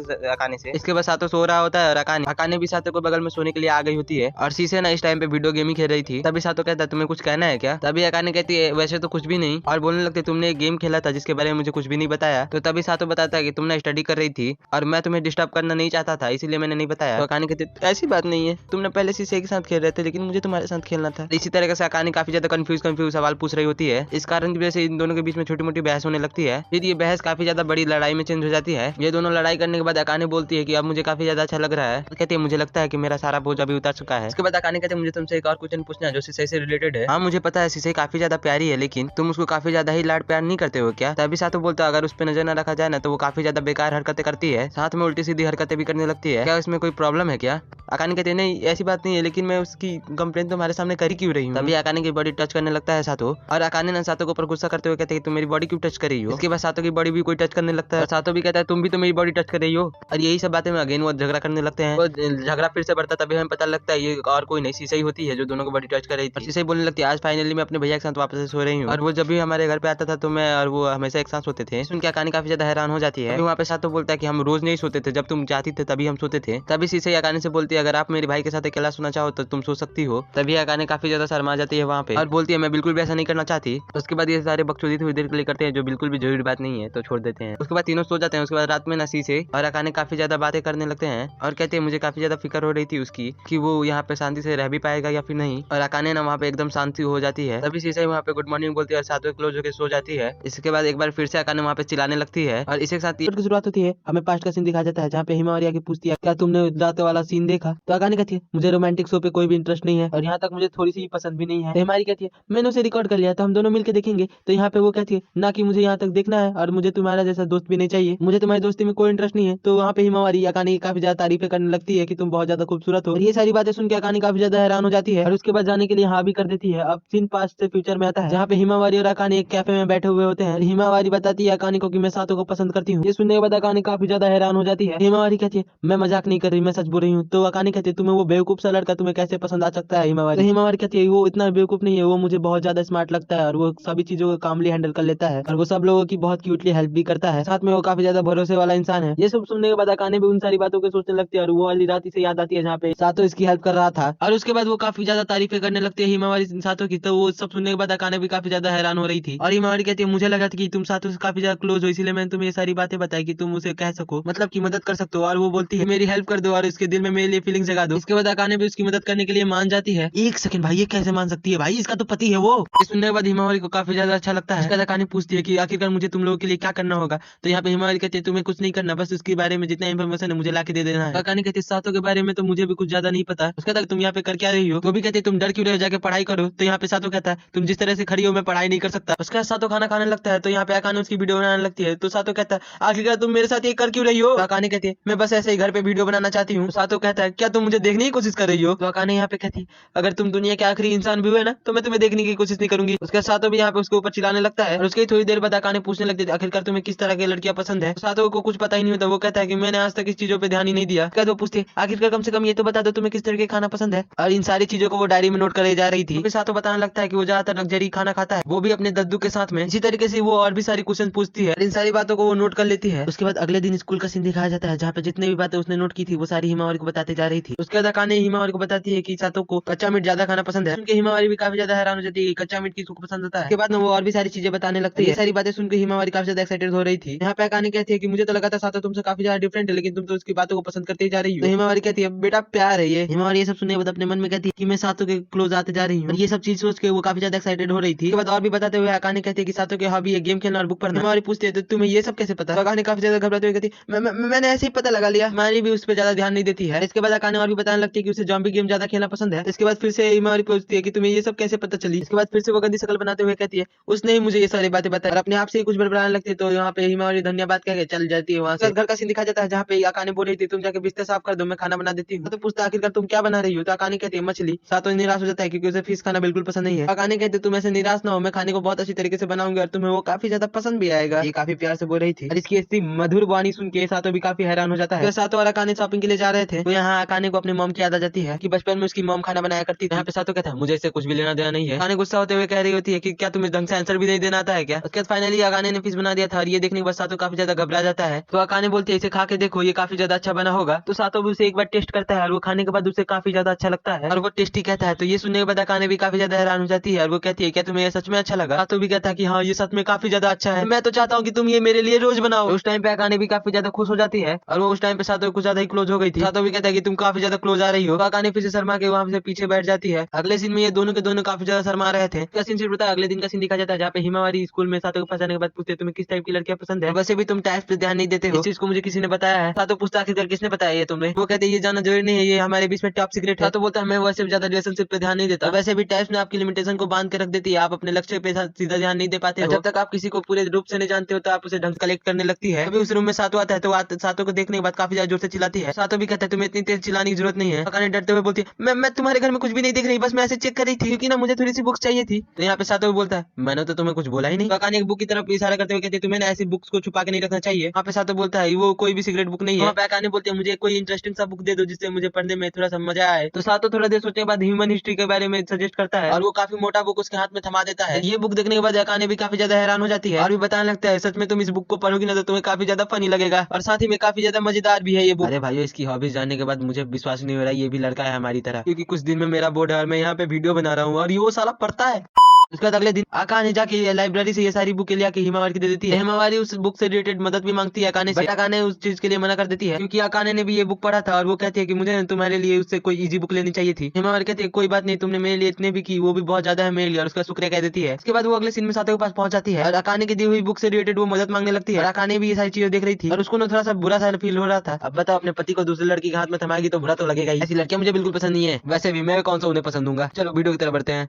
उसका सातों हिमावरी की मदद करने के लिए तैयार हो जाता है और हिमावरी को ये काफी ज्यादा अच्छा भी लगता है और वो सातों के धन्यवाद भी कहती है। सातों भी कहता है तुम्हें धन्यवाद करने की कोई जरूरत नहीं है, अगर तुम नहीं होती तो मुझे अकाने से भी कौन बचाता, और मुझे तो फील भी होता है अगर तुम नहीं होती तो मैं अभी तक अकानों के हाथ में मारा गया होता। तो हिमावरी कहती है मैंने इतना बड़ा भी कोई काम नहीं कर दिया है, और सच में बताऊं तो अकाने इतनी बुरी इंसान नहीं है। तुम्हारे फेवरेट बुक के बारे में भी मुझे अकाने नहीं बताया था। सातों कहता है आखिरकार उसने तुम्हें क्यों बताई ये सारी बातें। ये बात सुनते हिमावरी भी काफी ज्यादा घबरा जाती है और बात पलट देती है, कहने लगती है वो काफी ज्यादा अच्छी लड़की है। उसके बाद बताने लगते हैं जिस टाइम पे मुझे सब लोग परेशान कर रहे थे ना, तो उस टाइम पे एक अकाने ही थी जिसने मेरी मदद मदद की थी कि यह हिमावरी की येलो बालों को लेके इसको बुली किया जाता था। सातो बोलता है हिमावरी अकाने की काफी ज्यादा तारीफें करने लगती है। सारी बातें सुनने के बाद अकाने को भी काफी ज्यादा अच्छा लगता है। इसके बाद तभी वहाँ पे सीसई आ जाती है और वो बोलती है क्या आप उन दोनों की बातें सुनने की कोशिश कर रही है। तभी अकाने कहती है नहीं, मैं ऐसी कुछ भी कोशिश नहीं कर रही हूँ। और यहाँ पे फनी बात यह है कि सीसे को पहले से ही पता है कि हिमावरी सातो को पसंद करती है। इसे बताती है कि हिमावरी सातो को फर्स्ट ईयर से ही पसंद कर रही है और मुझे ना ये सारी बातें पहले ही पता लग गई थी और मुझे तो लगता है हिमावरी और सातो एक दूसरे के लिए ही बने हैं, ऐसा मुझे लगता है। तो अकाने कहती है ऐसा बात बिल्कुल भी नहीं है, हिमावरी भी काफी ज्यादा अच्छी है और उसके बारे में वो सोचने लगती है। उसके बाद छुट्टी हो जाती है और हिमावरी अकाने को ये सारी बातें बता रही थी। उसके बाद अकाने कहते हैं तुम फिक्र मत करो, मैं तुम्हें और भी इन्फॉर्मेशन निकाल के दूंगी। ये सब सुनने के बाद हिमावरी भी उसकी धन्यवाद कहती है। उसके थोड़ी देर बाद हिमावरी बोलती है क्या हम आज संग में हैंग आउट कर सकते हैं, तुम्हारे लिए बढ़िया सी चीज खरीद के लाऊंगी और हम दोनों एक साथ हैंग आउट करेंगे। इसके बाद अकाने मान जाती है। तभी वो रियलाइज करती है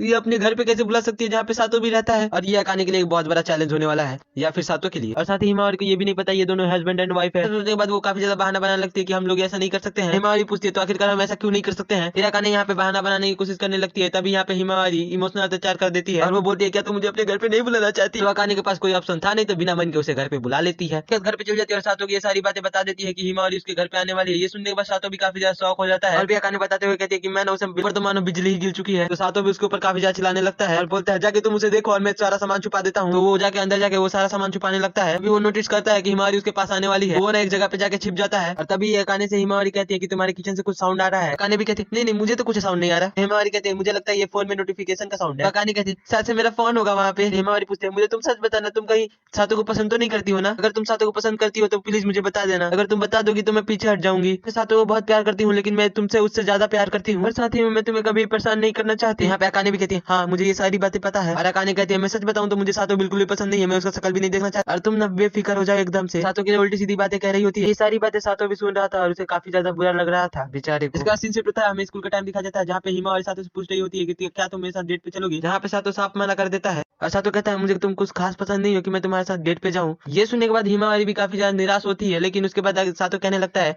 कि मुझे अच्छा लगा तुमने मेरे मुंह पे ये सारी सवालें पूछ ली। और ये सारी बातें अकाने भी बाहर से सुन रही होती है और सीसई भी वहां से सुन रही थी। तो वो कहती है क्या तुम सच में ये चाहती हो, तुम उन्हें रोकना नहीं चाहती हो। अकाने कहते हैं मैं उसे क्यों ही रोकूं। इसे कहती है मैं सब कुछ समझ गई हूँ कि तुम्हें अभी तक क्लियर नहीं हुआ तुम्हारी फीलिंग्स के बारे में और क्या तुम सच में चाहती हो कि मैं जाके इन सारी बातों को क्लियर कर दूं। ये सब सुनने के बाद अकाने भी इन सारी बातों को क्लियर करने के लिए मना कर रही होती है। तो कहती है मैं चाहती हूँ ना कि हिमारी का बेस्ट हो और साथ ही में मैं उसके लिए कुछ भी कर सकती हूँ और मैं साथ ही उसके लिए बहुत ज्यादा खुश भी हूँ। और इसके बाद सीन शिफ्ट होता है हमें घर का सीन दिखाया जाता है। सातो अकाने से बता रहा होता है कि हिमावरी ने उसे डेट के लिए पूछा था। तो यहाँ पे अकाने कहते हैं ये तो अच्छी बात है ना कि इस जैसी सुंदर लड़की तुम जैसे बेवकूफ लड़के को उसने पूछा और तुम्हारे लिए वो अच्छा ही सोच रही है एक तरह से। सातो भी पूछता है क्या मैं डेट पे जाने के लिए हाँ कर दूं उसे। तो अकाने कहते तुम मुझसे क्यों पूछ रहे हो आखिरकार। तो वो कहता है कि तुम क्योंकि मेरी वाइफ हो। तो अकाने काफी ज्यादा गुस्सा हो जाते हैं। वो कहती है कि तुम्हें जिसे भी डेट करना है उसे करो, जिसे भी तुम पसंद करते हो उससे जाके बात करो, तुम्हें जहाँ भी जाना है जाओ लेकिन मुझे ये सारी बातें मत बताओ। तो यहाँ पे सातो कहता है मैं तो बस पूछ रहा था यहाँ पर। और अकाने ने ऐसा लग रहा था कि रोने वाली है वहाँ पे। इसके बाद वो अगले दिन डेट पे जा रहा होता है। अकाने कहती है क्या तुम सच पे जा रहे हो डेट में। वहाँ पे सातो कहते हैं कि अगर तुम रोकना चाहती हो तो मैं रुक जाऊंगा यहाँ पे। अकाने कहती है मैं चाहती हूँ तुम वहाँ पे जाके मजे करके आओ। उसके बाद सातो वहाँ से बाय कह के जाने लगता है। तभी वहाँ से पीछे से अकाने आकर उसे पकड़ लेती है। कहती तुम प्लीज मत जाओ, अगर मैं सच बताऊं तो तुम्हारी शक्ल मुझे बिल्कुल पसंद नहीं है लेकिन तुम जा रहे हो तो मुझे बहुत बुरा लग रहा है। मुझे ये भी पसंद नहीं आ रहा कि तुम किसी और लड़की के साथ जा रहे हो। ये बात सुनने के बाद सातो काफी ज्यादा हैरान हो जाता है। अकाने कहती है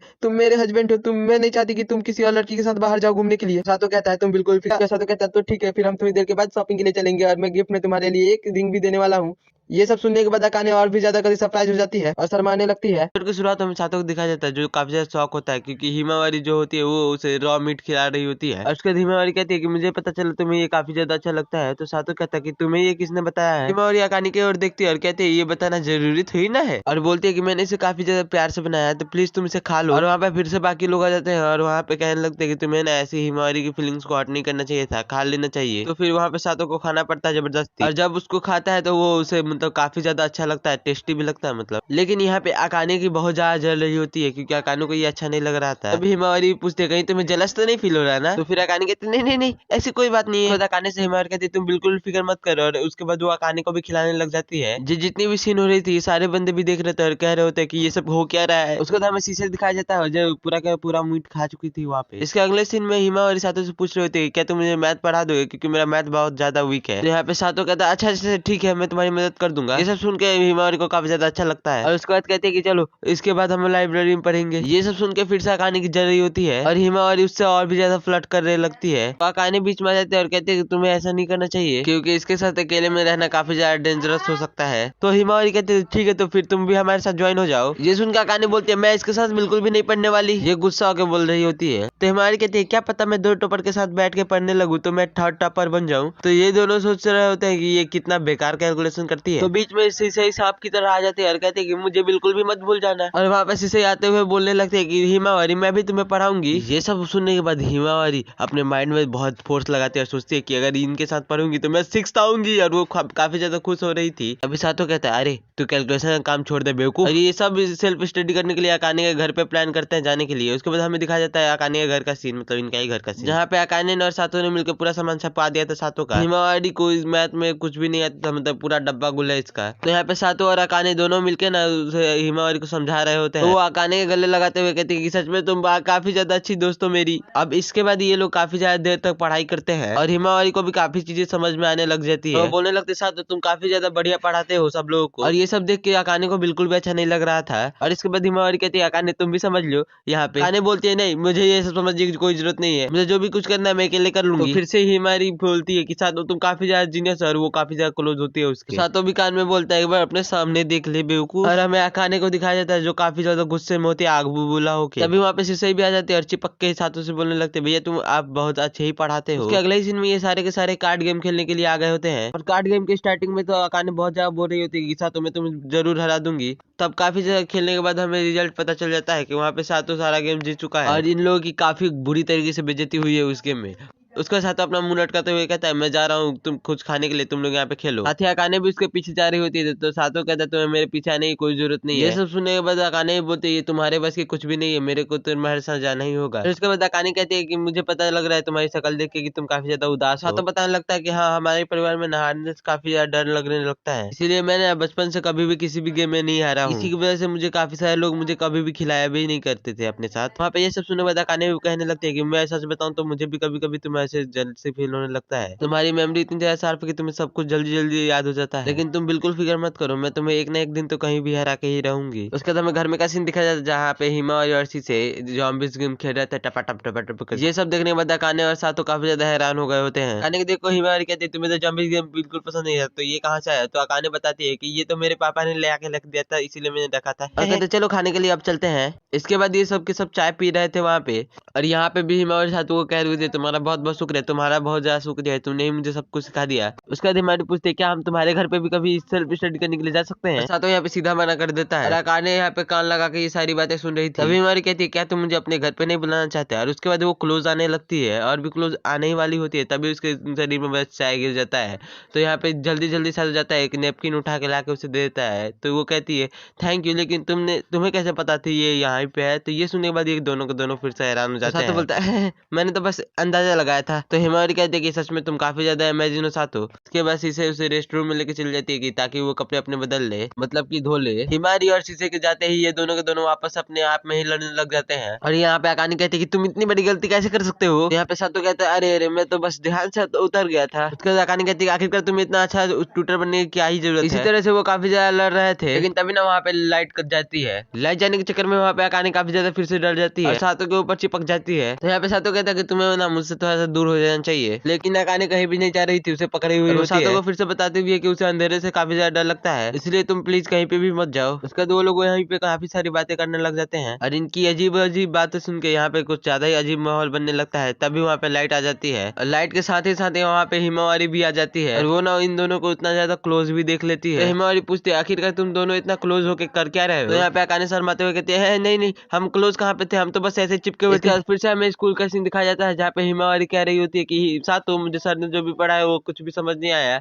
तो मुझे वापस समझा देना। तो सातो उसके लिए भी मान जाता है। फिर हिमावरी अकाने को भी पूछती है क्या तुम भी हमारे साथ पढ़ना चाहोगी। तो अकाने ये सब सुनने के बाद कहती है नहीं मैं बिल्कुल भी उससे नहीं पढ़ने वाली हूँ। जब सिसई और वो हिमावरी वहाँ से चल जाते हैं तो अकाने उसके पास आते हुए कहती है कि सुनो ना मुझे ना सर ने कुछ भी समझाया तो वो समझ नहीं आया, तो मुझे घर पे अच्छे से समझा देना। क्या इतने ही कहने के बाद वो काफी ज्यादा शर्मा जाती है, डेस्क पे जाके बैठ जाती है। भी काफी ज्यादा शर्मा जाता है। इसके बाद घर में सातो सारी चीजें उन लोगों को समझाने समझाने लगता है तो अकाने को उसे पूरे अच्छे से समझ में आ जाता है। तो सातो भी कहता है कि अच्छा तो तुम्हें मैंने बढ़िया तरीके से सिखा दिया ना, मुझे तो लगता है अकाने तुम ही काफी ज्यादा स्मार्ट हो। और यहाँ पे अकाने भी अपनी तारीफें सुन के वो काफी ज्यादा शर्मा जाती है। तो सातो कहता है अच्छा तो तुम्हें ये सब समझ में आ गया, तो मैं अब यहाँ से जा रहा हूँ। वो अपनी बुक लेके जा रहा होता है। बुक पकड़ते हुए अकाने कहती है कि अरे अभी सुबह होने में 8 घंटे बचे हुए हैं, तो मुझे बुक दे दो। सातो कहता है कि तुम सच में काफी ज्यादा मेहनत करती हो। अकाने कहती है हाँ क्योंकि मुझे डॉक्टर बनना है। तो यहाँ पे सातो बोलता है मैं ना तुम्हारे बारे में और भी काफी सारी चीजें जानना चाहता हूँ। ये सब सुनने के बाद अकाने काफी ज्यादा खुश होती है और पूछती है आखिरकार क्यों। सातो बोलता है मेरे पास कोई रीजन नहीं है, बस ऐसे ही मुझे जानना है। तो इसके बाद अकाने बताने लगते हैं कि मेरी ना एक छोटी बहन थी जिसकी तबीयत बहुत ज्यादा खराब रहती थी, जिसकी वजह से मेरी मम्मी पापा बहुत ज्यादा मेहनत करते थे और मैं उसकी हरदम देखभाल करती थी, लेकिन मैं फिर भी उसे बचा नहीं पाई। और इसका जो गिल्ट है ना वो मेरे पास अभी तक है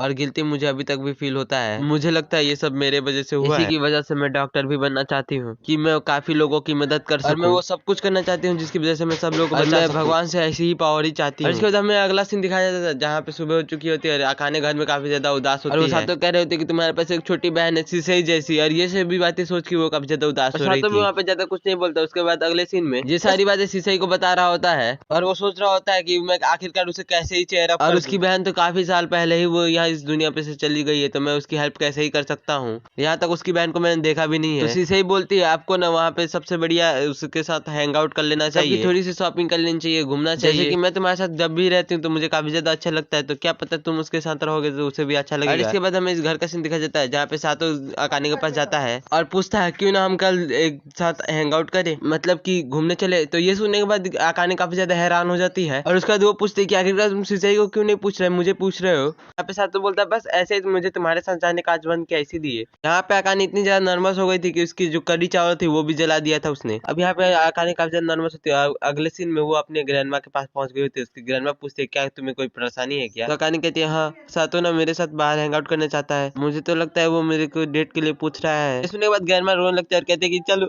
अच्छा हुआ मरने से पहले तूने मुझे एक अच्छी न्यूज तो सुनाई। अकाने कहते हैं दादी तुम ऐसे तो कुछ भी मत बोलो यार। उसके बाद उसकी ग्रैंडमा एक ड्रेसिंग रूम में उसे लेके जाती है और कहती है कि तुम्हें यहाँ से जो भी ड्रेस पसंद है उसे तुम ट्राई कर सकती हो, वैसे भी तुम किसी भी ड्रेस को ट्राई करोगी तो तुम उसमें क्यूट ही लगोगी। ग्रैंडमा और भी बोलते हैं कि ये तुम्हारा फर्स्ट डेट है तो तुम्हें अच्छे से तैयार हो जाना चाहिए था, नहीं तो तुम यहीं से पूरी तैयार हो जाओ। यहाँ पे अकाने काफी ज्यादा चौंक जाती है और आखिरकार इतने बकचोदी के बाद हमें एक फाइनली से उसका रिजल्ट दिखाया जाता है। उसके बाद हमें इसी दिखाया जाता है जहाँ पे काफी ज्यादा अच्छा लग रही होती है। सेम सातो की भी यही सोचती है उस टाइम पे। और उसके बाद ये दोनों घूमने के लिए वहाँ पे जाते हैं। तो अकाने कहती है तुम इसे डेट की तरह तो नहीं मान रहे हो ना। यहाँ पे सातो बोलता है नहीं नहीं नहीं ऐसी कोई बात नहीं, मैं ऐसा सब नहीं मान रहा हूँ। इसके बाद फाइनली वो लोग घूमने के लिए निकल गए होते हैं। रास्ते में उन्हें एक कैट सब दिखाई देती है। यहाँ ये देखने के बाद अकाने उसके अंदर जाने की कोशिश कर रही होती है क्योंकि अकाने को कैट काफी पसंद था, लेकिन सातो रोकते हुए कहता है कि नहीं हम कभी और आएंगे यहाँ पे। और उसके बाद घींच के वहाँ से लेके चल जाता है। उसके बाद ये लोग कैरियोके में जाते हैं गाना गाने के लिए और यहाँ पे अकाने काफी ज्यादा शर्मा रही थी क्योंकि कैरियोके में सिर्फ गाना ही नहीं बजाया जाता और ये कुछ सपने देखने लगते हैं कि ये सब तो नहीं होने वाला ना। सातो कहता है अरे तू पागल वागल है क्या, तेरी दिमाग उमाग सुन की है क्या, ये कोई डेट नहीं कि तुम ये सब चीजें सोच रही है। उसके बाद ये सब गाने लगते हैं ये दोनों के दोनों और गाना गाने के बाद कैरियोके हो जाता है खत्म और यहाँ पे अकाने काफी ज्यादा खुश होती है और अकाने कैरियोके के बाहर आने के बाद भी उसे काफी ज्यादा अच्छा ही लग रहा होता है। उसके बाद दोनों के दोनों बैठ के जूस पी रहे होते हैं मौसम्बी का और आज का ये दिन अकाने को काफी ज्यादा अच्छा लग रहा होता है और वो अपना जूस अकाने को भी कहती है कि ये बार काफी ज्यादा अच्छा है, तुम एक बार ट्राई कर सकते हो। यहाँ पे सातो कहता है ये इनडायरेक्ट किस नहीं होगा। अकाने कहते तुम ये सब चीजें सोचो ही मत ना।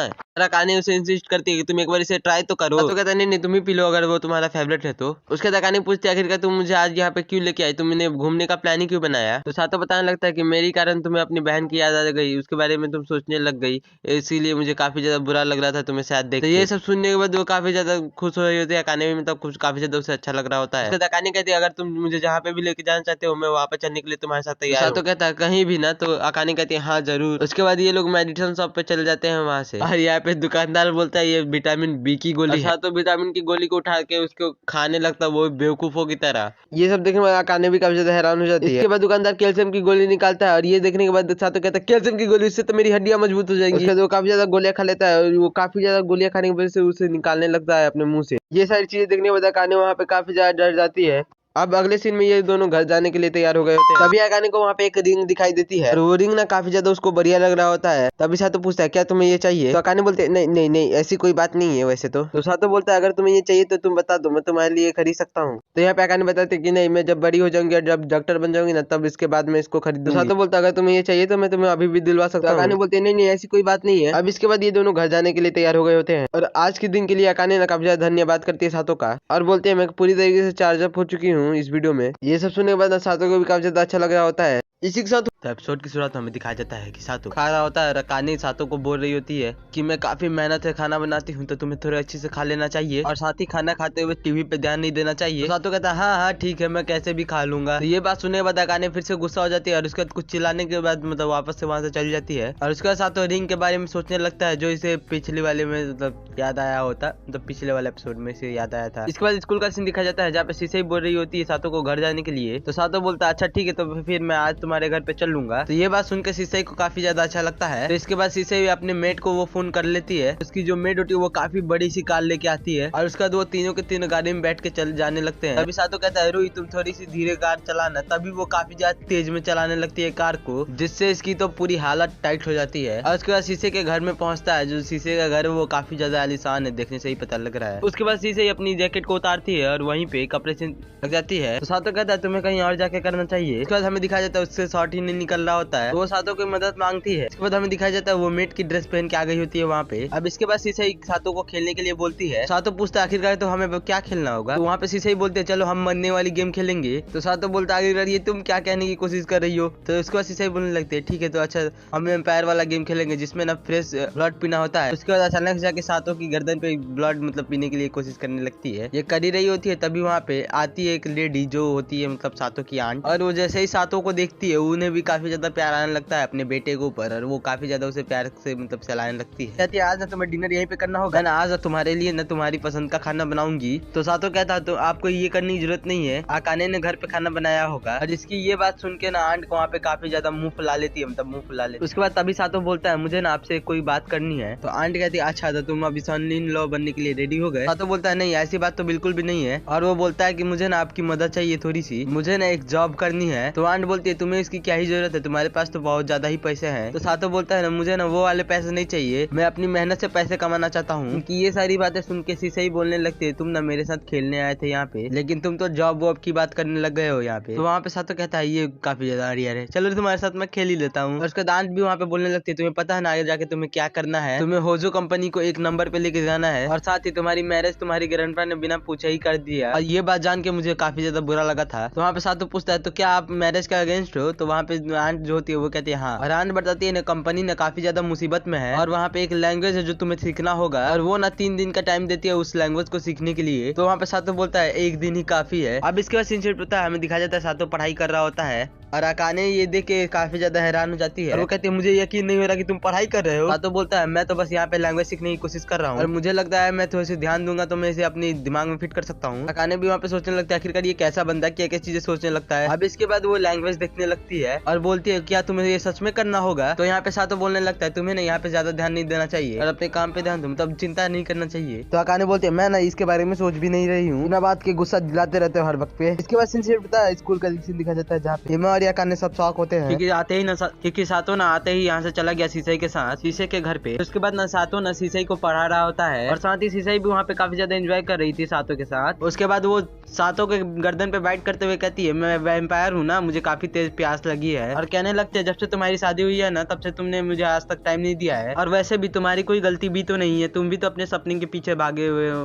तो उसके लिए सातो माफी मांगता है। तो सीसा ही कहती है कोई बात नहीं, इसमें तुम्हारी कोई गलती नहीं है, इसलिए तुम्हें माफी मांगने की कोई जरूरत नहीं है। उसके बाद सातो कहता है चलो बहन मैं तुम्हें अपना टाइम थोड़ा देने वाला हूँ। उसके बाद सीसे भी उसे पकड़ लेती है और कहते है चलो अब तो फिर। उसके बाद दोनों जाते हैं सोने के लिए, मतलब सीसा ही कह रही होती है तुम्हारे साथ सोने में मुझे काफी ज्यादा अच्छा लगता है। अब सातो अपने घर पे लेट आता है जिसके लिए अकाने में पूछती है उससे। तो वहाँ पे सातो कहता है तुम ना ज्यादा ध्यान मत दो, मुझे कुछ काम था वहाँ पे, इसकी वजह से मैं थोड़ा लेट हो गया। मतलब कि ज्यादा कुछ बताता नहीं है यहाँ पे अकाने को और अकाने भी इन सारी चीजों को लेकर काफी ज्यादा हैरान होती है। अब इन सारी बातों को लेके ये लड़की वाली आदत की जैसे चुगली करती है अपनी ग्रैंडमा से कि सातो मुझे इग्नोर करने लगा है, पे खाना भी नहीं खाता। तो उसकी दादी कहती है वो लड़कियों में काफी ज्यादा फेमस है, तो कोई शायद से उसकी लड़की पसंद तो नहीं है। यहाँ पे अकाने बताने लगते हैं मुझे इसके बारे में ज्यादा कुछ नहीं पता है। उसकी दादी कहने लगती है अच्छा तो तुम्हें अपनी दिल की बात उससे शायद शेयर करनी चाहिए जैसे कि मैं अपने उनके साथ करती हूँ, मतलब कि सातो के ग्रैंडपा के साथ। बुढ़िया गाइस आपसे भी ज्यादा रंगीन मिजाज की है।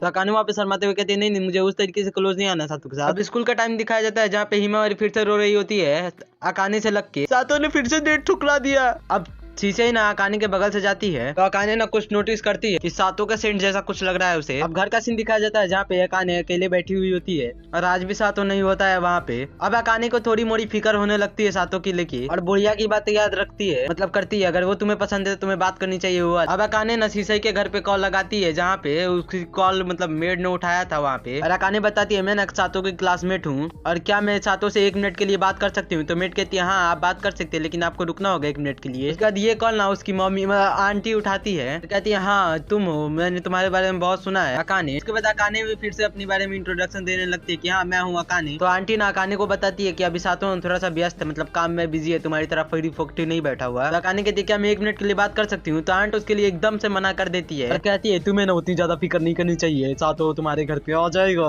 ये ना काफी ज्यादा गुस्से में कह रही होती है। वैसे भी सातों के ग्रैंडफादर ने तुमसे जबरदस्ती शादी की है तो सातों को तो वो शादी तो मजबूरन में करनी पड़ी है और वैसे देखा जाए तो तुम एक उसकी एक फेक रखेल हो। इतना सब कहने के बाद वो रख देती है और ये सब बात सुनने के बाद ये अकाने काफी ज्यादा हैरान हो जाती है। यहाँ पे इसको काफी ज्यादा बुरा भी लगता है मेरे को भी। उसके बाद फाइनली सातों को दिखाया जाता है जो घर पे जा रहा होता है और उसके साथ साथ उसको एक पेमेंट भी मिलती है कि उसने कुछ काम किया। वो तो नहीं दिखाया गया क्या काम किया है लेकिन उसको एक पैसा मिलता है, मतलब वो पैसा भी देख के वो काफी ज्यादा खुश हो जाता है। तो उसकी आंट कहती है कि तुम ऐसे ही आते रहे ना कभी भी डिनर करने के लिए भी। इसने पैसा इकट्ठा किया था कि वो अकाने के लिए रिंग खरीद पाए। अब सातों घर पे जाता है, सातों पे अकाने काफी ज्यादा गुस्सा हो रही होती है, कह रही होती है कि तुम कॉल क्यों नहीं पिक कर रहे थे, तुम उतने देर से थे कहाँ। सातों कहता है कि मुझे माफ कर, मैं ना थोड़ी देर के लिए शीशे के घर पे था, कोई बात है क्या। तो ये सुनने के बाद अकाने काफी ज्यादा गुस्सा हो जाती है और बोलने लगती है मैं तो तुम्हारी वाइफ हूँ लेकिन तुम ऐसे ही मुझे अकेले छोड़ देते हो। तो वहाँ पे सातों बोलने लगता है शीशे को ना वहाँ पे घर पे अपने अकेलेपन में से सो रहा था, इसीलिए मैं उसको कंफर्टेबल फील करवाने के लिए उसके घर पे जा रहा था। तो अकाने कहती है अगर ऐसी ही बात है तो जाओ उसके घर पे जाके रह लो, मैं अकेले रह लूंगी इस घर में। तो उसके कंधे पे हाथ रख के उसको एक रिंग देता है और उसके हाथ में रिंग देखने के बाद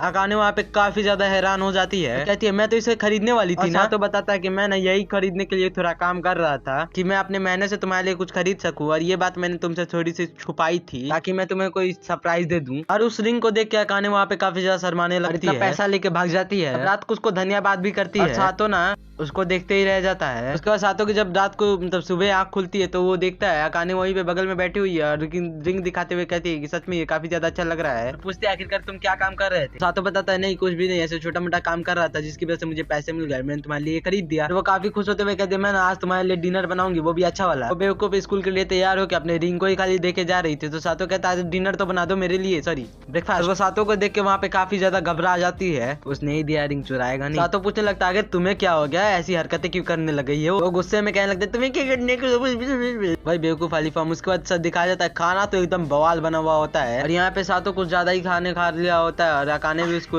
और देखी जा रही थी की वजह से सातों ने कुछ ज्यादा ही आज खा लिया था और खाना भी बहुत स्वादिष्ट। लेकिन ज्यादा खाने के वजह से सातों की हालत एकदम खराब सी थी और तभी सातों नोटिस करता है अभी तक उसने उंगली में अपने मतलब वो अंगूठी पहनी हुई है और वो बताने वाला ही होता है। तभी सामने से मतलब हिमावारी आ जाती है और जैसे ही वो हेलो कहती है तैसे ही वो उसका हाथ पकड़ते हुए उसको घुमा के सीढ़ी पे ले आ जाता है। तो वहाँ पे अकाने पूछते आखिरकार तुम्हें हो क्या गया सातों, आखिरकार तुम कर क्या रहे हो। तो यहाँ पे सातों बताता है अरे तुमने अभी तक रिंग तो खोली ही नहीं है, पहनी ही रही हो। ये सुनने के बाद ये काफी ज्यादा हैरान हो जाती है अकाने और सातों से माफी मांगने लग जाती है। सातों कहता है इस चीज का तुम्हें थोड़ा सा ध्यान रखना चाहिए। इसके बाद रिंग को निकाल के अकाने अपने बैग में रख लेती है और सातों वहाँ से चला ही जाता है। इसके बाद तभी वहाँ पे शीशाई आती है, शीशाई आते हुए कहती है ये रिंग जो तुमने पहना है ये बहुत ज्यादा सुंदर है, क्या मैं इसे ले सकती हूँ। तो अकाने कहती है मुझे माफ करना मैं ये तुम्हें नहीं दे सकती क्योंकि इसे मुझे सातों ने दिया और ये मुझे बहुत पसंद भी है। उसके बाद अकाने अपने घर पे आती है और घर में आने के बाद वो अपनी रिंग को ढूंढ रही होती है तो रिंग उसे मिल ही नहीं रहा होता है, चोरी हो गया यही उसे लगता है और वो काफी ज्यादा घबरा जाती है वहाँ। अब वो ना वहाँ पे ढूंढने के लिए चली जाती है रात को ही, मतलब सांझ को। इसकी माँ का ये सब जगह ढूंढती है लेकिन इसको मिलता ही नहीं है। तो उसके बाद वो पुलिस के पास भी जाती है और पूछती है क्या तुम्हें मतलब किसी ने रिंग दिया है आप लोगों को। पुलिस भी वहाँ पे मना कर देता है। अब वो रात को अकेले ही चलते हुए सोच रही होती है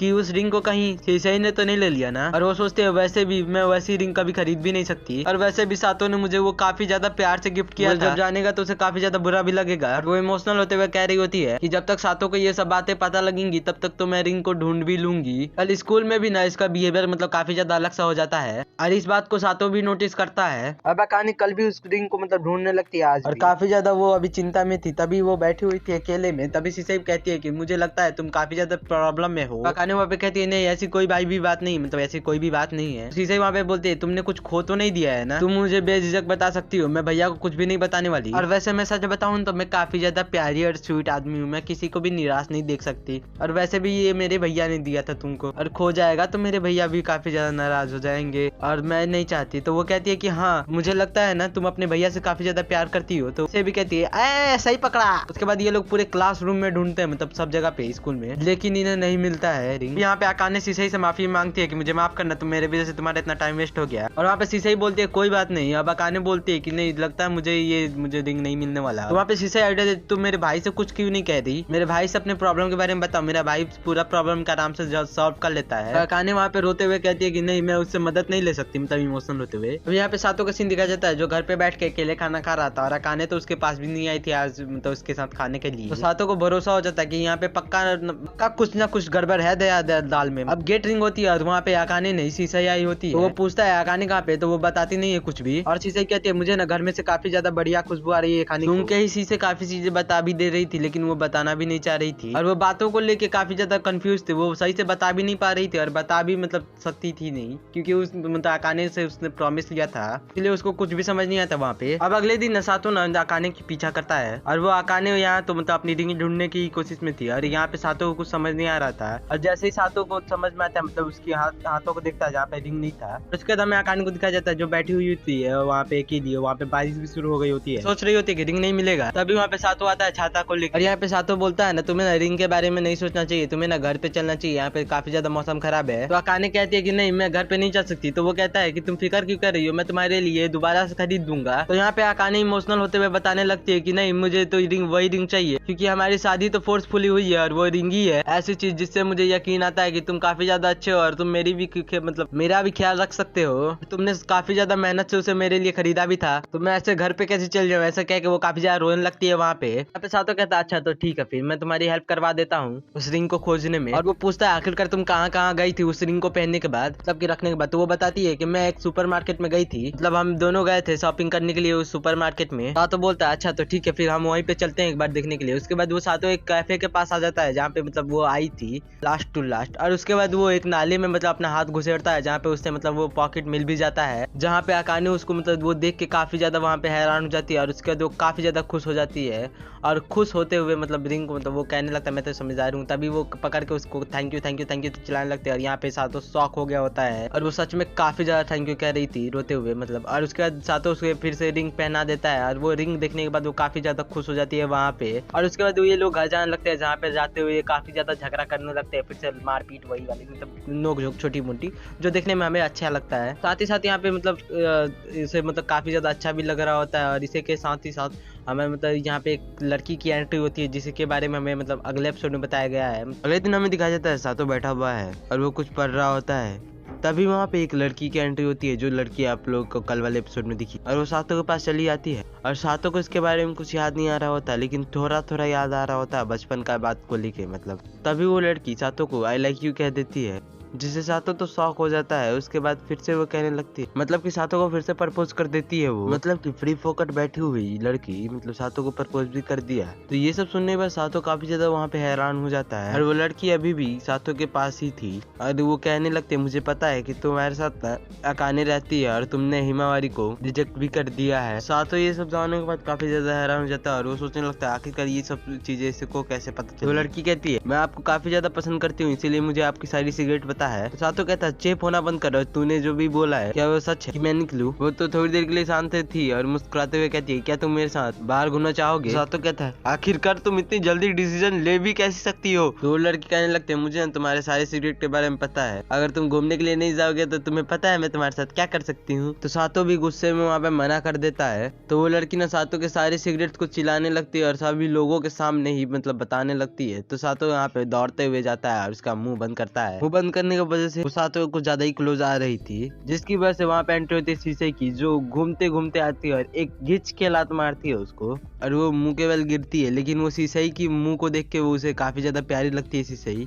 वो शीशई से भी चिपकने लगती है फिर, और कुछ भी नहीं बोलती है। उसके बाद मतलब निकल ही लेती है वहाँ से। अब हमें दिखाया जाता है कुछ टाइम के बाद सातों अकेले ही खिड़की पे खड़े होकर कुछ सोच ही रहा होता है मतलब क्लासरूम में। तभी वो लड़की भी उस क्लासरूम में आ जाती है वहाँ पे, और वहाँ पे बाकी लड़कों की जल रही होती है सातों के बारे में सोच के कितना इतना लकी कैसे कोई हो सकता है। तो उसके बाद सातो उस लड़की को स्कूल टूर करवाने लगता है और वो लड़की सुधरने वाली तो थी नहीं, वो उसके साथ फ्लर्ट करने लगती है काफी ज्यादा ही। और एक दिन तो वो जबरदस्ती का मतलब उसके ऊपर ही गिर भी जाती है। तो वो लड़की कहती है आप काफी ज्यादा बढ़िया कैच कर लेते हो, और कुछ इसी तरीके से सातो के क्लोज आने की कोशिश भी करती है। और वो इसी तरह से वो काफी ज्यादा फ्लर्ट कर रही होती है सातो के साथ, और साथ ही वो काफी ज्यादा भूखी भी है। खाने के लिए उसको मतलब रहा नहीं जाता, इतने भूखड़ है साली, और एक ही बार में खा जा रही थी। वो देख के सातो भी हैरान हो गया होता है, और उसके बाद वो काफी ज्यादा हरकतें भी करती है सातो के साथ फ्लर्ट करने के लिए। उसके बाद वो सातो के साथ सातो के घर जाने लगती है, क्योंकि वो सातो का घर देखने चाहती थी। अब यहाँ पे ये रोड पे भी ऐसे चलते चलते बातें कर रहे थे। अब अकाने के पास आते हैं और अकाने गेट खोलती है जब इन दोनों को देखती है, और वो काफी ज्यादा क्लोज हो रही थी सातो को, मतलब सातो के साथ। तो अकाने वहाँ पे गुस्सा होते हुए कहती है कि ये तुम्हारे साथ क्या कर रही है मेरी छोटी बहन माओ। तो यहाँ पे सातो एकदम से हैरान हो जाता है, और तभी हमें यहाँ पे भी पता लगता है कि ये अकाने की छोटी बहन माओ है जो नहीं मरी। और माँ अकाने को देखने के बाद काफी ज्यादा खुश हो जाती है और उसके ऊपर ही चढ़ जाती है वो, और वो जाने के बाद अकाने से कुछ ज्यादा ही चेप होने लगती है। दोनों बहनें की अलग अलग बातें होने लगती है। फिर तो यहाँ पे सातो कहने लगता है मुझे तो लगा था जब तुमने स्टोरी बताई थी अपनी बहन के बारे में तो ये मर चुकी होगी। तो यहाँ पे अकाने कहते हैं अच्छा मैंने ऐसा कब कहा तुम्हें, मैंने वीडियो कवर किया था, मुझे लगा था मर चुकी है इसकी बहन, तो सातो कैसे नहीं लगेगी। और फिर वहाँ पे तभी सातो बोलता है तुम ही तो बोला था कि तुम्हारी बहन तुमसे काफी ज्यादा दूर हो चुकी है, तुम उसे कभी भी नहीं देख पाती हो, और ये बात तुमने उदास होते हुए भी नहीं इमोशनल होते हुए बोली थी, और इतना इमोशनल तब मैंने तुम्हें कभी भी देखा भी नहीं है। तो तभी वहाँ पे माँ बोलती है अच्छा तो मैं बाहर घर के मतलब घर से बाहर ट्रेवल करती रहती हूँ ना, इसीलिए बहन से नहीं मिलती मैं कभी। तो यहाँ पे सातो सोचने लगता है ये दोनों बहनें एक तरह की सरदर्द है यहाँ पे मेरे लिए।